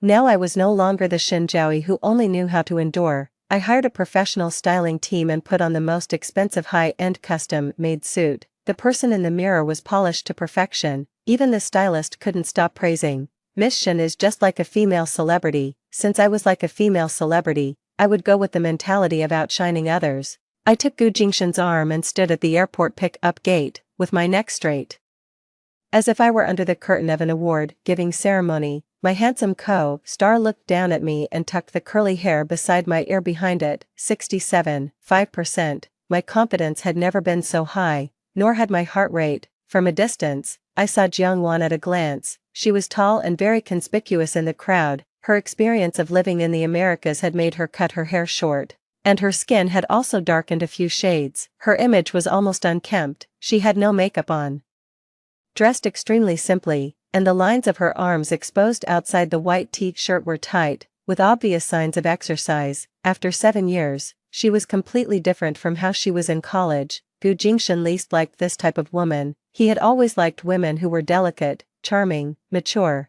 and feminine, like Jiang Wan 7 years ago. And like me, Jiang Wan was getting closer and closer, and her eyes were very bright. At a certain moment, I felt that she was an approaching comet. For some inexplicable reason, static electricity kicked in, and the hairs on my body stood up. She walked towards us. The words of the system appeared in front of my eyes. Success rate of saving the marriage. I stared fixedly at that line of numbers, and my heartbeat was deafening. Change, quickly, prove my success. Change quickly. The numbers trembled and changed violently, leaving afterimages as if there was a system malfunction. After what seemed like a century, it was finally readable again. 33.5%. Wait a minute, there must be something wrong with the system. My face turned pale, and in an instant, cold sweat seeped through my temples. The makeup powder congealed and flowed down like lead-colored blood. Gu Jingshan stared fixedly at Jiang Wan. It seemed that nothing could make him look away anymore. My numbers jumped again. 3.5%. It turned out that just one look at her was enough for me to face complete failure. 9. I opened my eyes. Defeat was like a mountain collapsing. This time was not very different from before, except that the way it ended was much gentler. There was no entanglement, no miscarriage, no hysterical farce. Gu Jingshan was a generous husband and naturally a generous ex-husband. We could be said to have a peaceful breakup. After all, I had been completely devastated by the blow. If it weren't for the extremely bloody death CG, I would even feel that this was an acceptable ending. Yes, I could accept divorce. Loving Gu Jingshan was the only thing I had been able to do so far, but it was no longer something I would never give up. Because Sisyphus' boulder had already broken my hands, I slowly got up from the bed. Death seemed to have brought some kind of change. I felt a tired black hole appear deep within my body. I picked up my phone. As soon as I opened the social platform, I saw a middle-aged woman kindly imparting marital wisdom to the camera. Sometimes the problem doesn't lie with your loved one or the third party, but with yourself. I couldn't help laughing. What nonsense. In one of the previous cycles, I had even bought her courses. If the problem was with me, my smile suddenly froze. The problem, indeed, lay with myself. Because I had completely misunderstood one thing, Gu Jingshan was doomed not to love me. 10. In the previous 8 cycles, I had been going around in circles, hitting the iceberg, and sinking the ship on the wrong route. If I had to say, among all the bad ideas I had adopted, the worst one was being Jiang Wan's stand-in. There was no more imitation show than that. I searched for all the information related to her, hired a private detective to investigate her privacy, and even watched the videos of her that Gu Jingshan treasured over and over again. She was a well-known musical genius. I had also learned the piano for a few years, so I practiced hard the piece she played on stage when she first met Gu Jingshan, until my fingertips became calloused. I realized the gap between people. The piano teacher praised me a lot, but I knew in my heart that I couldn't even reach 1% of her standard. When she talked, her eyes always stared at people intently, shining like stars. I practiced my gaze hard, even signing up for several acting training classes until Gu Jingshan would be in a daze when looking into my eyes. She was tall with a very beautiful waistline and had been scouted to be a model. 7 years later, even without any makeup, she still stood out from the crowd, since my natural conditions couldn't be changed. I secretly went to a private hospital to have my ribs removed while Gu Jingshan was abroad attending business activities for several months, making my waist a full circle thinner. When the stitches were removed, I looked at the blue-purple area on my ribs in the mirror. I thought I would cry, but my eyes just burned red. Your waist. On the night he returned from abroad, Gu Jingshan hugged me from behind and asked in a low voice, "Why has it become so much thinner?" At that moment, I suppressed the strong urge to retch for no reason. Needless to say, the ending of a fake was that I was smashed to pieces by the hammer on an antique appraisal show. I had thought about becoming Jiang Wan, but I had never thought of another possibility. There was clearly a correct solution to my marriage crisis. If he could only love Jiang Wan, then I would ruin Jiang Wan. 11. Jiang Wan was very friendly to me. Maybe she was like that to everyone. Gu Jingshan held a welcome-back dinner for her and booked the best French restaurant in the city. She didn't seem to have a good appetite and didn't eat much. When we were parting in front of the restaurant, her stomach rumbled embarrassingly twice, so I suggested that she come home with us, and I would cook some supper for her myself. Gu Jingshan, who was already reluctant to part, naturally couldn't wish for more. Jiang Wan hesitated for a moment, and under my calm and sincere gaze, she finally nodded. I cooked, and she insisted on helping. Rather, she was more of a hindrance. This woman was proficient in all kinds of arts, but she was extremely clumsy when it came to cooking. Coming from Suzhou and Hangzhou, she had a light taste, so I carefully washed the vegetables, scrambled the eggs, and cooked a bowl of fragrant water shield and whitebait soup. Jiang Wan stood very close to me. I could almost hear her swallowing saliva. My goodness, it smells so good. I haven't eaten this for 7 years. Just like that, she walked into my Hongmen banquet without any precautions. I said lightly, "It's ready," and picked up the bowl. She happily reached out to take it. At the moment of handover, I deliberately let go of the bowl. The bowl suddenly overturned, and the steaming hot soup splashed over. Her hand immediately blistered red. This pain was nothing to someone who had died 8 times. So the cry of pain that escaped my mouth was completely acting. Jiang Wan was startled, and Gu Jingshan also came over when he heard the sound. He quickly glanced at the messy floor and took my wrist to rinse it under the faucet. "I'm sorry," Jiang Wan's voice sounded from behind, weak and lacking confidence. "I didn't hold it steady. Where's the first aid kit?" "No, I'd better call an ambulance." She was really making a big deal out of nothing. I held back my tears, raised my wet eyelashes, and looked at the silent Gu Jingshan. "It's okay. Miss Jiang didn't mean it." In the end, we still called an ambulance to deal with my burn, taking up medical resources. After Jiang Wan left, I deliberately behaved very unnaturally. When going to bed, I even turned my back to Gu Jingshan, lying very far away from him, which was very unusual. "What's wrong?" he finally asked in a low voice. I didn't say anything, just made my shoulders tremble as if I were crying. "Tell me." So I sobbed realistically. Miss Jiang said this was a lesson for me. Gu Jingshan was silent. I then checked the system data. A quarter of an hour later, Just when I thought he had fallen asleep. My success rate increased by 10 percentage points. 12. That day, Jiangwan added my contact information and forwarded nearly a dozen blog posts related to burns that night. A few days later, before I even had a chance to go to her, this stupid woman actually came to apologize on her own. She was carrying gift bags in both hands. After putting them down, she went to the car to get some more. It was really exaggerated. I casually inspected the gifts: burn ointment, scar removing gel, a beautiful atlas of geography, a bowl exactly the same as the one that was broken, and compared to them, rather rough-looking baked cookies. There was also a silk scarf. Jiangwan said that the dress I wore when picking up the plane was very beautiful. At that time, she was thinking that it would match such a pure white silk scarf very well. In the last box lay a simple, shaped wooden carving ornament. It was a souvenir made by the children themselves when she was volunteering in South America. I said gently, I like them so much, I want to put them in the bedroom, but these are too many. I just got a minor injury. You don't have to take it to heart. Today is also your birthday, Jiangwan said. After a pause, she added, actually, I saw you at this time last year. Last year, she saw me. I came back to deal with some things and only stayed for 2 days, so I didn't tell anyone. It was around 11:30 at night. I passed by that convenience store on the corner and saw you sitting alone in front of the glass, eating takoyaki. There was a cream cake in front of you, and there was also a birthday candle stuck in it. I originally wanted to knock on the glass and wish you a happy birthday, but I felt that you probably didn't want to be disturbed. I froze in place. It was a stormy night. Gu Jingshan said on the phone that he had to fly to Hong Kong temporarily. The convenience store clerk sold me the last expired cake. The cheap cream had collapsed into a mess. I ate the takoyaki, and my tears kept falling into the soup, because of the long death and rebirth in between. For me, even the dampness on my face that night was already a very long ago thing. I was silent for a long time until Jiang Wan's eyes became worried. Can Miss Jiang help me take this up? I said. This wooden carving. She looked down at my right hand wrapped in a bandage. Of course. 13. The steps of the old house creaked under our feet. Jiang Wan, holding the wooden carving, walked in front of me. Her short hair swayed and brushed against the back of her neck. Jiang Wan, I called her. She turned around. I'm sorry. I really meant it. I'm sorry. A somewhat puzzled expression froze on her face. I let go of the handrail and rolled down the stairs amidst Jiang Wan's scream. In the dull thud of the back of my head hitting the floor, I vaguely heard Gu Jingshan's voice. How long are you going to make up stories? Kongwen said that you fell by yourself. Yes, I did have a miscarriage once. I was pushed downstairs and could only desperately and hopelessly protect my bulging belly.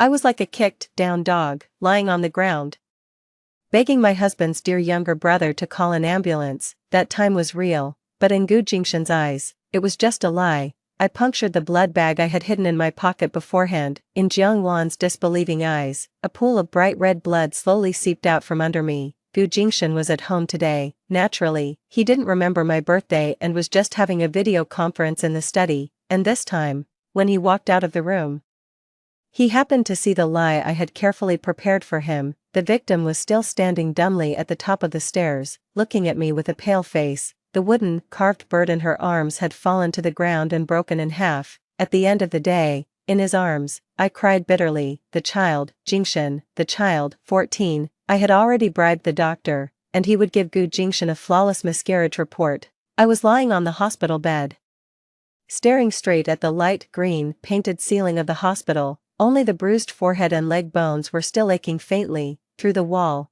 there were faint sounds of an argument. I pulled out the indwelling needle in my left hand, got out of bed, and limped out of the room. The voices were Gu Jingshan and Jiang Wan. They were talking in the empty ward next door. Why did you treat her like this? I don't love her at all. Gu Jingshan's voice was suppressed with anger.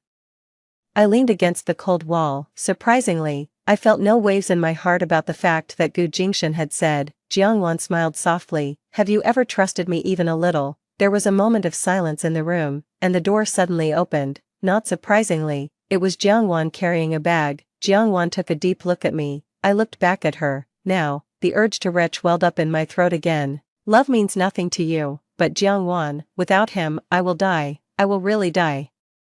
Everything I did was just to survive. I was so disgusting. The nurse pushing the dressing change cart was walking towards us. Jiangwan passed by her, and her figure disappeared at the end of the corridor. I thought I would never see her again in this life, but there was a sudden rush of footsteps behind me. It seemed that I wasn't the only one who realized this. Gu Jingshan chased after her. The corner of his clothes brought up a gust of wind.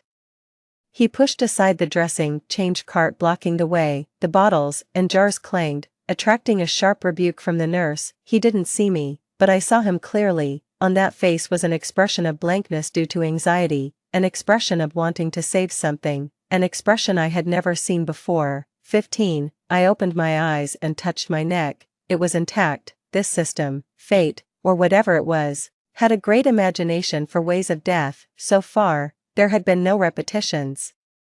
But the track of the small ball rolling remained unchanged, diving towards the fated ending. I was invited to play this pinball machine that could never be won, even if I was the completely innocent victim in the script. Gu Jingshan would break through the shackles of morality and run towards his beloved. If I end my life before the divorce, can I welcome eternal peace? I began to seriously think about this question. On the social platform, the kind-looking woman said, "A child is the crystallization of love and the bond of a family. With a child, a man will eventually return to your side. This is the power of life." The phone was lying beside me. This half-minute video was playing on loop. The fluorescence illuminated the dark ceiling, like a scene from a horror movie. Gu Jingshan was a fortress that I couldn't conquer. Pregnancy, miscarriage, and even suicide were all useless to him. The so-called power of life only Jiangwan would dash. Wait.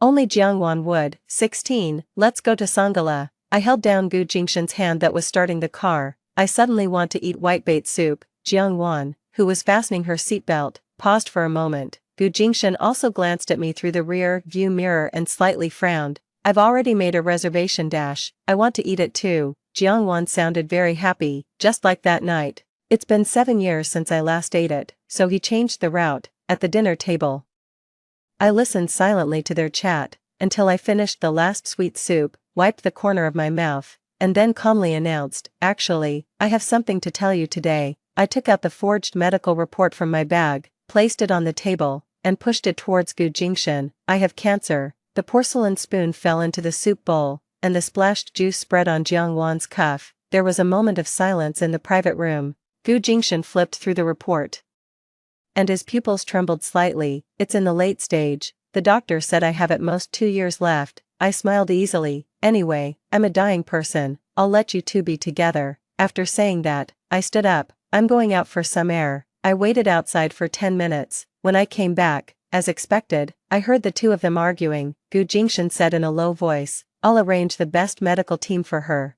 You can't punish me with her condition, not just for this reason.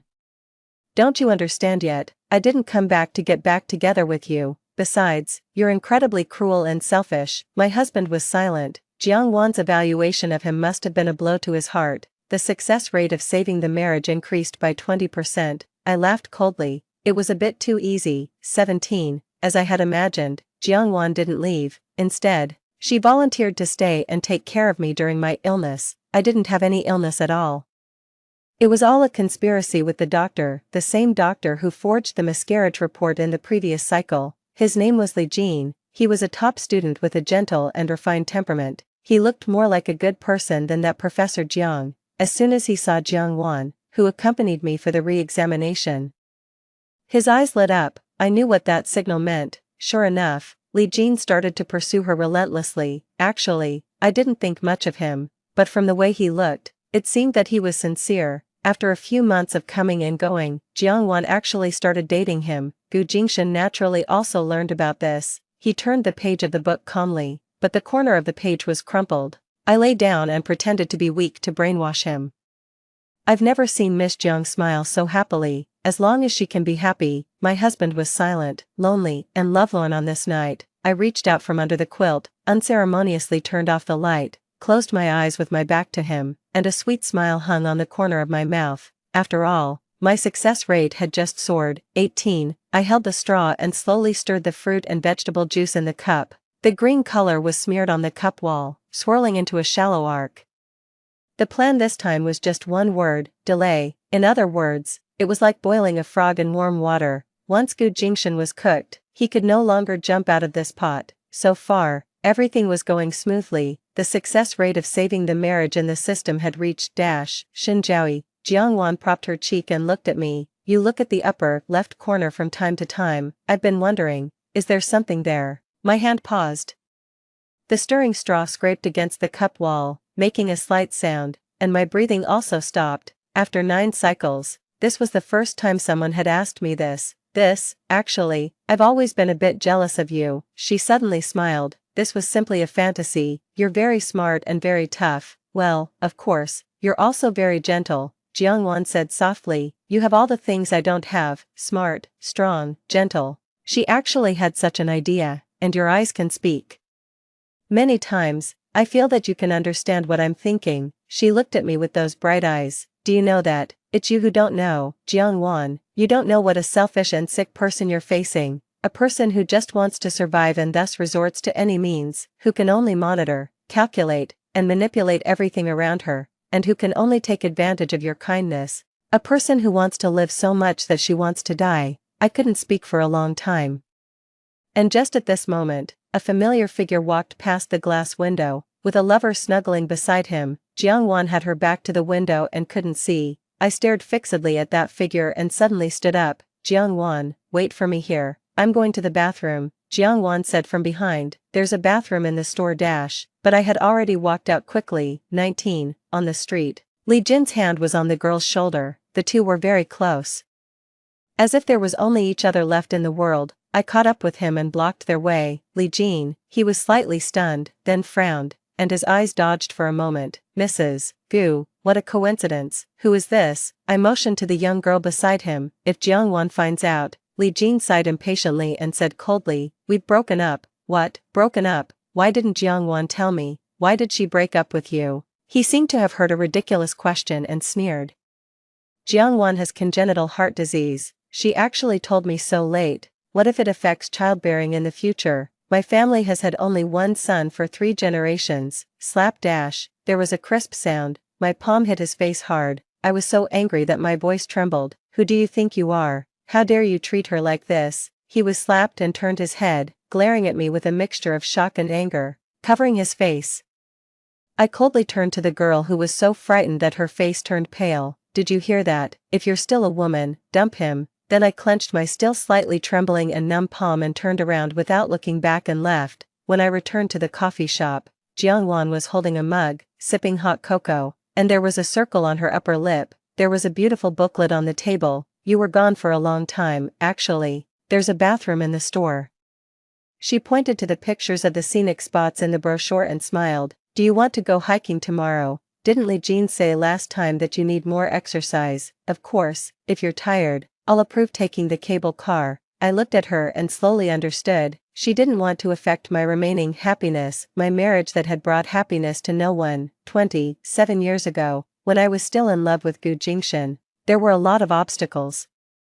Jiangwan mentioned him in front of me for the first time as we walked up the long mountain path. This topic should have been a forbidden zone for us, like the flood blocked by an artificial dam. Although we couldn't see it, we knew clearly that it was waiting to destroy everything. And now the embankment was loosening, and a trickle of water was flowing out. We agreed to elope abroad, but on that day, he didn't show up. I couldn't contact him and thought there was some accident. So I went to the Americas first to wait. It wasn't until I heard about his wedding that I realized I was dumped. My pupils trembled slightly. I didn't know that the original version of the story was like this. In my imagination, Jiangwan was the one who proposed to break up, went overseas, and left everything behind. Jiangwan continued calmly. At that time, I left everything and came to a foreign country, only to face such an ending.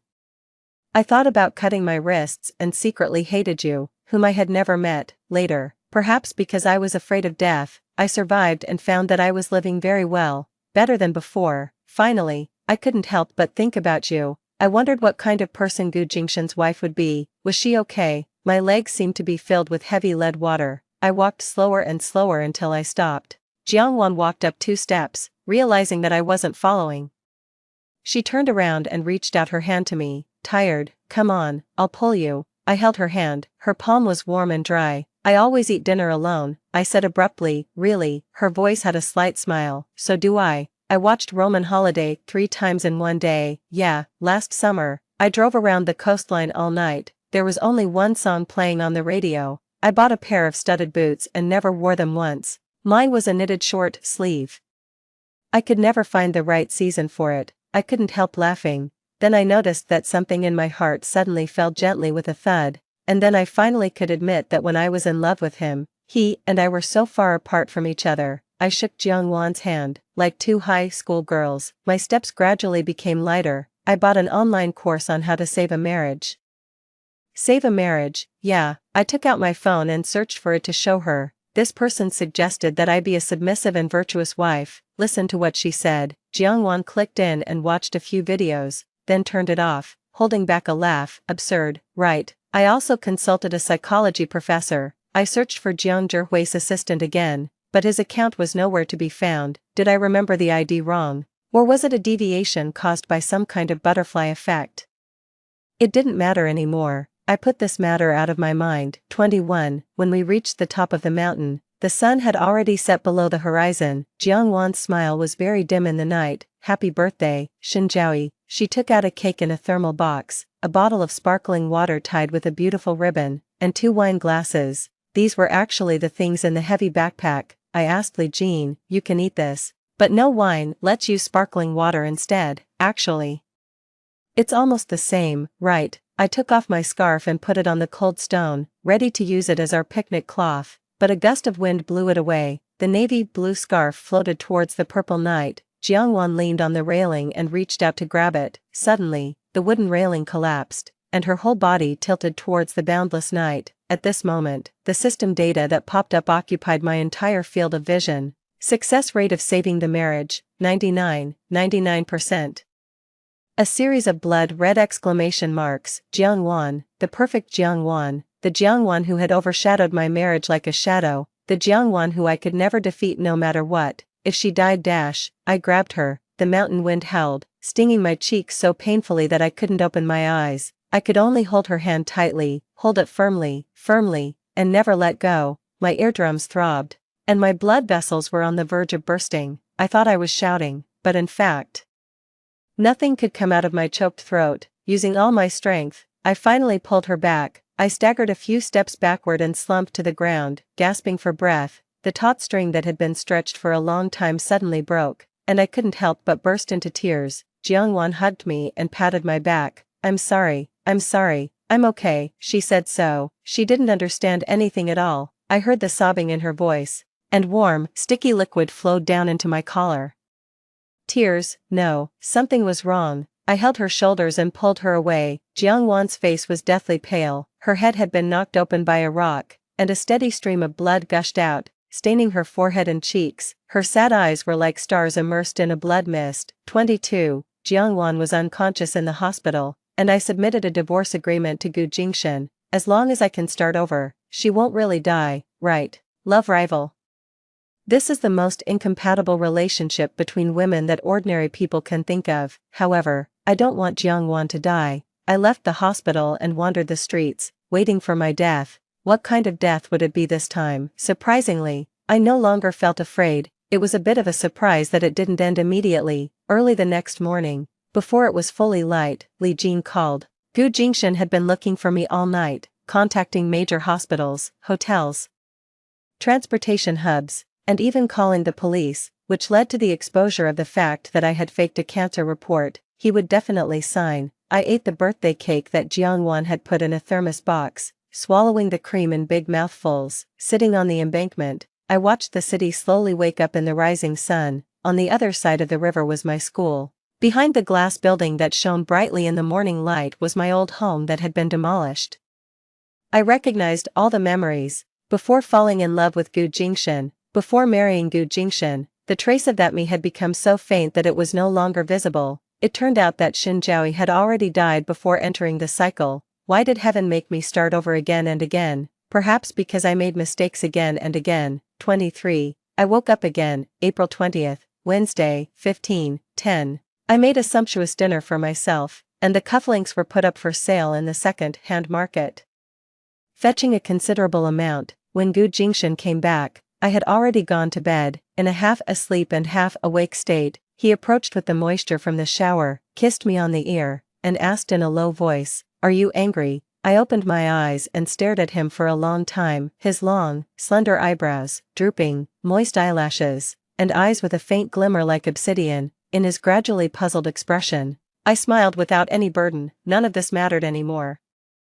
Whether it was my marriage or the death that followed, this was not laziness or depression. On the contrary, I felt that every inch of my body was full of vitality, as if I had never lived before. In Jian Zhihui's course, there was such a lecture: 10% of life is what happens to you, and the other 90% is your reaction to it. Then, this rebirth system where divorce means death has, in a sense, become immortality for me now. 24. Early the next morning, I contacted Song Rong, a former classmate and colleague. She still worked at M.W. Production Company and had been promoted to the position of Project Development Manager. I expressed my intention to return to the workplace to her. She was very pleasantly surprised and gave me an internal referral quota. It was settled just like that. I sent a text message to Gu Jingshan, briefly informing him of the situation. He didn't reply. At night, Kongwen and Mom will come to stay for a few days next month. Yeah. My eyes never left the screen, and the keyboard clattered as I prepared for the written test. Songwen's birthday, you make preparations in advance. Okay, don't make mistakes at the family dinner. I've already prepared the gift. You just say it's your thought at that time. Yeah, Shinjiaoi, what did I just say? I came back to my senses, like a middle school student being called by the teacher, blinking at him guiltily. Gu Jingshan sighed. I can't figure out the meaning of you going back. You don't need money, and you're not at an age to fool around anymore. I need money, I shrugged, and I'm immortal. This wasn't nonsense. How much do you need? He frowned slightly. I knew what he meant and just shook my head. I don't want yours, unless it's divorce alimony. It was a joke. I wouldn't live to receive the divorce alimony. But Gu Jingshan's face turned, and he had no sense of humor. 25. The written test and interview went smoothly. After 7 years, I returned to the workplace and did odd jobs under my former classmates. I felt very good. Even small things like ordering coffee were interesting to do. However, Song Rong seemed to be in some trouble. After several meetings, I understood that it was a problem with the script copyright. Copper Camel Lane was the swan song of playwright teacher Yutsen. Many film companies were fighting over it. During this period, the threshold of her house had probably been trampled flat. The good news was that the copyright hadn't been sold to any company yet. The bad news was that M.W. had also been firmly rejected by teacher Yutsen. She said that today's young people lack attitude. Aren't we respectful enough? Do we have to kneel on the ground and beg her? The male screenwriter in charge of following up was very resentful. Can I try? I raised my hand. Teacher Yutsen was very difficult to deal with. The degree of difficulty was as high as her talent. I stayed up all night to read her swan song and was completely in awe. Copper Camel Lane told the story of a middle-aged woman struggling in the times, gradually losing her marriage, job, and friendship. The ending was that after a fatal betrayal, she held back her tears, raised her head, and walked towards the next battlefield alone and firmly. The rough, tough, and morally imperfect image of the protagonist had been lingering in my mind since that day. It took more than 5 hours to drive to and from the company and the teacher's hometown. As soon as teacher Yutsen heard my intention, she pulled a long face and refused to see me. I carried through the docility I had learned in marriage to the end and visited her unshakably. Finally, after being shut out for half a month, when she saw my face again, she snorted and turned around to go in, but the door wasn't closed, leaving a crack. There was a glimmer of hope behind the crack. Cold looks, it didn't matter. I had a thick skin. Sarcasm was even easier. When she asked me to take out the trash, I even cleaned the trash can spotlessly, while being docile.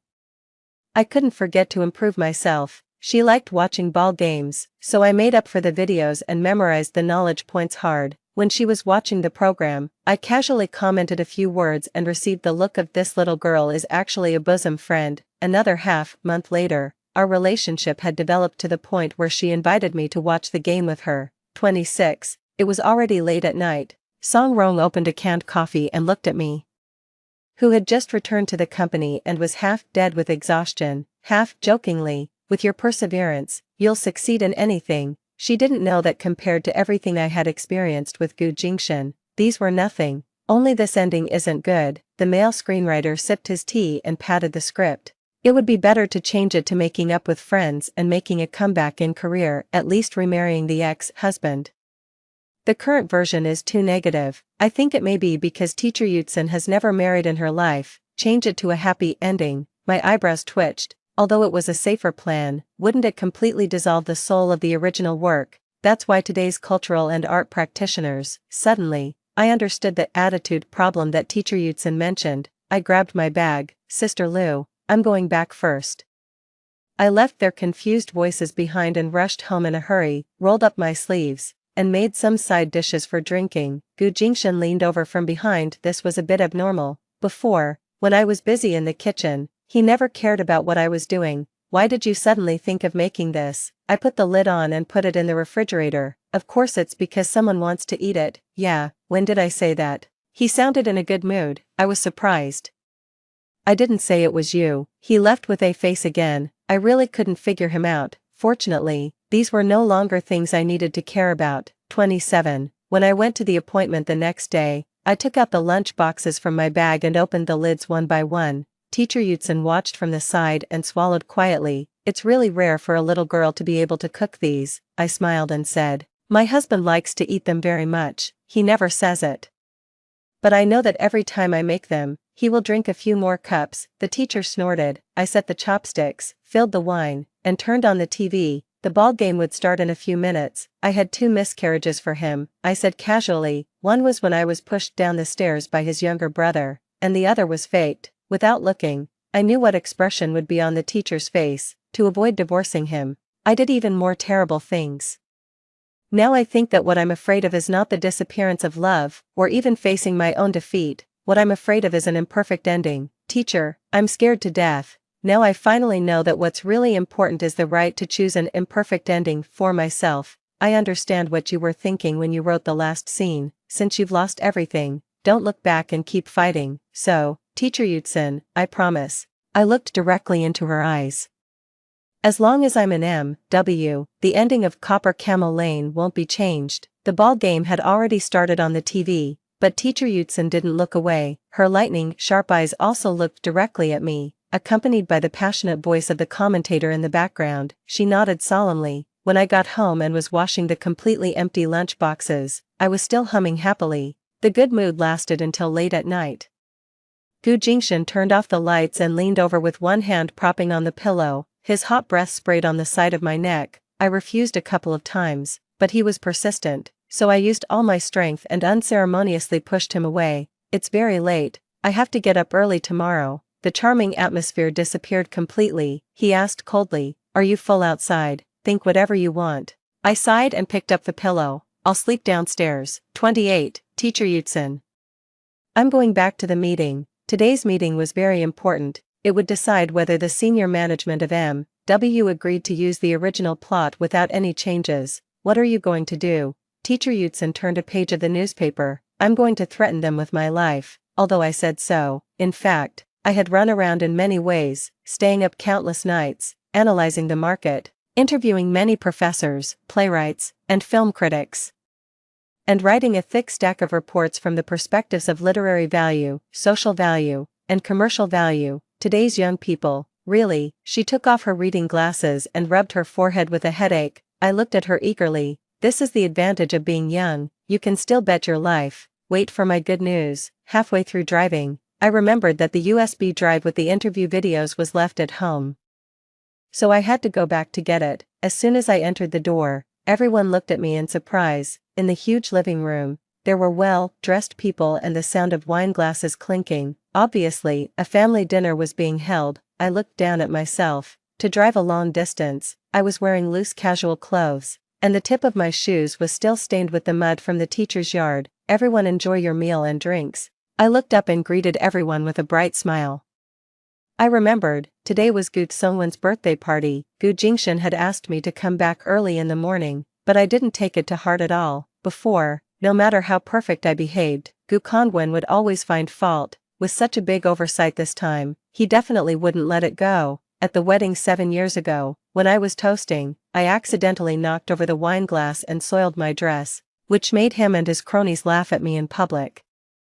Unable to bear Gu Jingshan's contemptuous gaze, I sat alone in a secluded corner and cried. At that time, a strange man put his coat on me. I felt so ashamed that I just buried my face in my hands. Later, When I wanted to thank him, I didn't know his name or what he looked like. I looked around at those cold and mocking eyes. Anyway, it definitely wouldn't be a Gu family member. Sister-in-law, you're really a busy person. Do you still have the Gu family in your eyes? Gu Kongwen smiled with a hint of mockery. For people like Gu Kongwen, sometimes unconventional means had to be used. I smiled at him. Kongwen, sister-in-law has reserved a table for you at the bar. She's also ordered several of your favorite male models. You just report sister-in-law's name when you go later. He was stunned, and my mother-in-law turned pale with anger. The noble relatives of the Gu family were whispering to each other. Where was the look of a celebrity?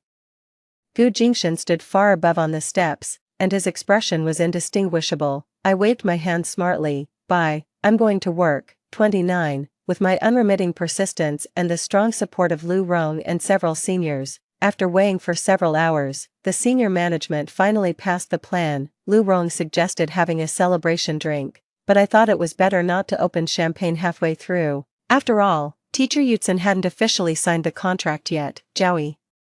Why are you still so steady? Lu Rong wailed. I just smiled. When I got home and took a hot bath, I waited for Gu Jingshan to get furious about what happened during the day. After coming out of the bathroom, I saw him sitting quietly on the edge of the bed, with no trace of anger on his face. Gu Jingshan pushed a black box with a silver border in front of me. I opened it and saw that it was a dazzling diamond necklace. It seemed to be from the same designer as our wedding rings, for me.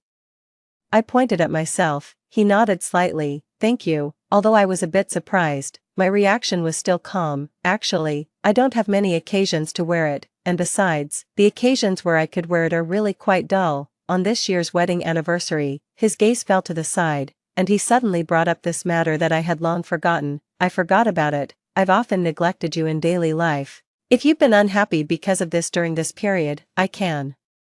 I interrupted him. Not at all. He paused and looked up at me, as if he was meeting me for the first time. Gu Jingshan, just be yourself, I said to him sincerely. Similarly, I'll just be myself. Our marriage is just like that, isn't it? 30. On the day I visited my teacher with the cooperation plan, at her home, I met an acquaintance I hadn't expected to see, Jiang Zhihui. He was sitting alone by the tea table, wearing thin-rimmed glasses, still looking like a gentle scoundrel. He and I nodded politely at each other. According to him, the teacher had gone upstairs to look for a set of treasured tea sets. I let out an and then there was a long period of silence. Has Teacher Yutsen found it? Why is it taking so long? After struggling for a long time, I finally couldn't help asking, do you have a side job online? Jiang Zhihui raised his eyebrows. I immediately realized that my question was strange and quickly apologized. I'm sorry, I didn't mean that. It's really hard to find. It must have been 10 years ago, a gift you gave me when you were studying. The teacher's voice came from behind. Little Shen, do you two know each other?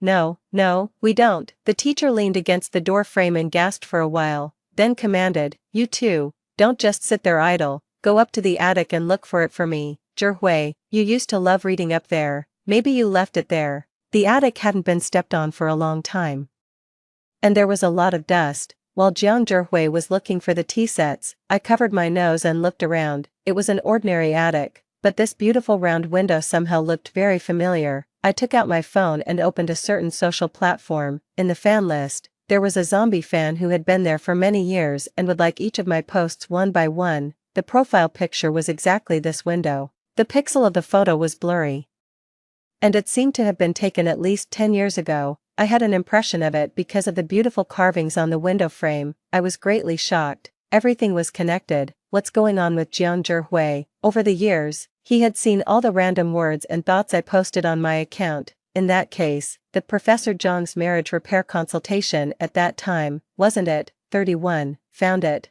Jiang Zhihui took out a set of well-packaged tea sets from the box and smiled gently. Let's go down. The teacher must be getting impatient. The three of us sat around and slowly sipped tea with that set of pottery. She had no children, and the closest relative she had was this nephew. I kept stealing glances at him, thinking of all the highfalutin talks and secret thoughts I had posted. I was so embarrassed that I wanted to leave immediately. However, there was still serious business to attend to now. The meeting went very smoothly. I got straight to the point.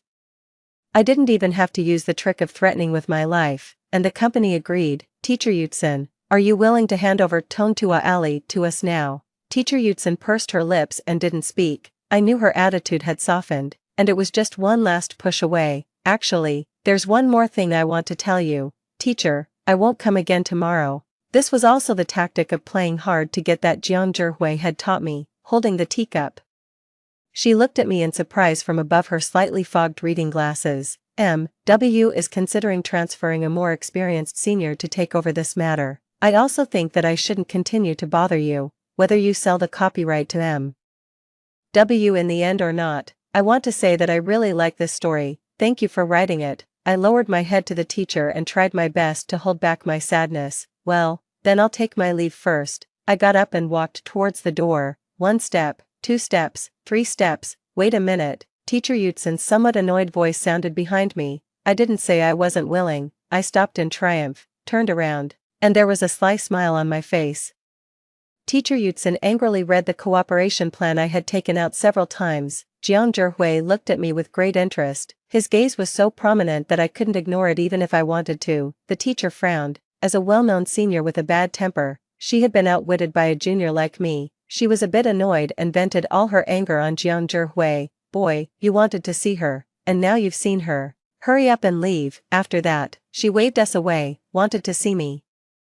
I walked out of the yard with Jiang Zhihui, full of doubts. In the late summer, the hibiscus flowers in the courtyard hung heavily on the treetops, and a few of them fell rustlingly, pure white and light purple. 7 years ago, I was also present as a guest at Miss Shin's wedding. Your dress was splashed with wine, and I took off my coat to shield you. You probably don't remember it. He tilted the sunshade umbrella towards me, his face half hidden in the shadow of the sun, smiling harmlessly. I will negotiate with your company as the teacher's agent. Please take care of me in the future. 32. The copyright contract was officially signed soon, and everything was carried out in full swing. As an agent, Jiang Zhihui was really pleasant to cooperate with. Time flew by, and in the blink of an eye, it was autumn. When looking through the calendar, I realized that today was the day Jiang Wan returned to the country. Gu Jingshan asked me to go with him to pick her up, but I refused. I don't want to disrupt Jiang Wan's life again. She is a really good person. The end of this cycle came the following year, when Gu Jingshan put the divorce agreement in front of me. I suddenly realized that this was the longest I had survived in countless cycles. Moreover, I hadn't checked the success rate data of the system for a long time. Presumably, it had already returned to 0.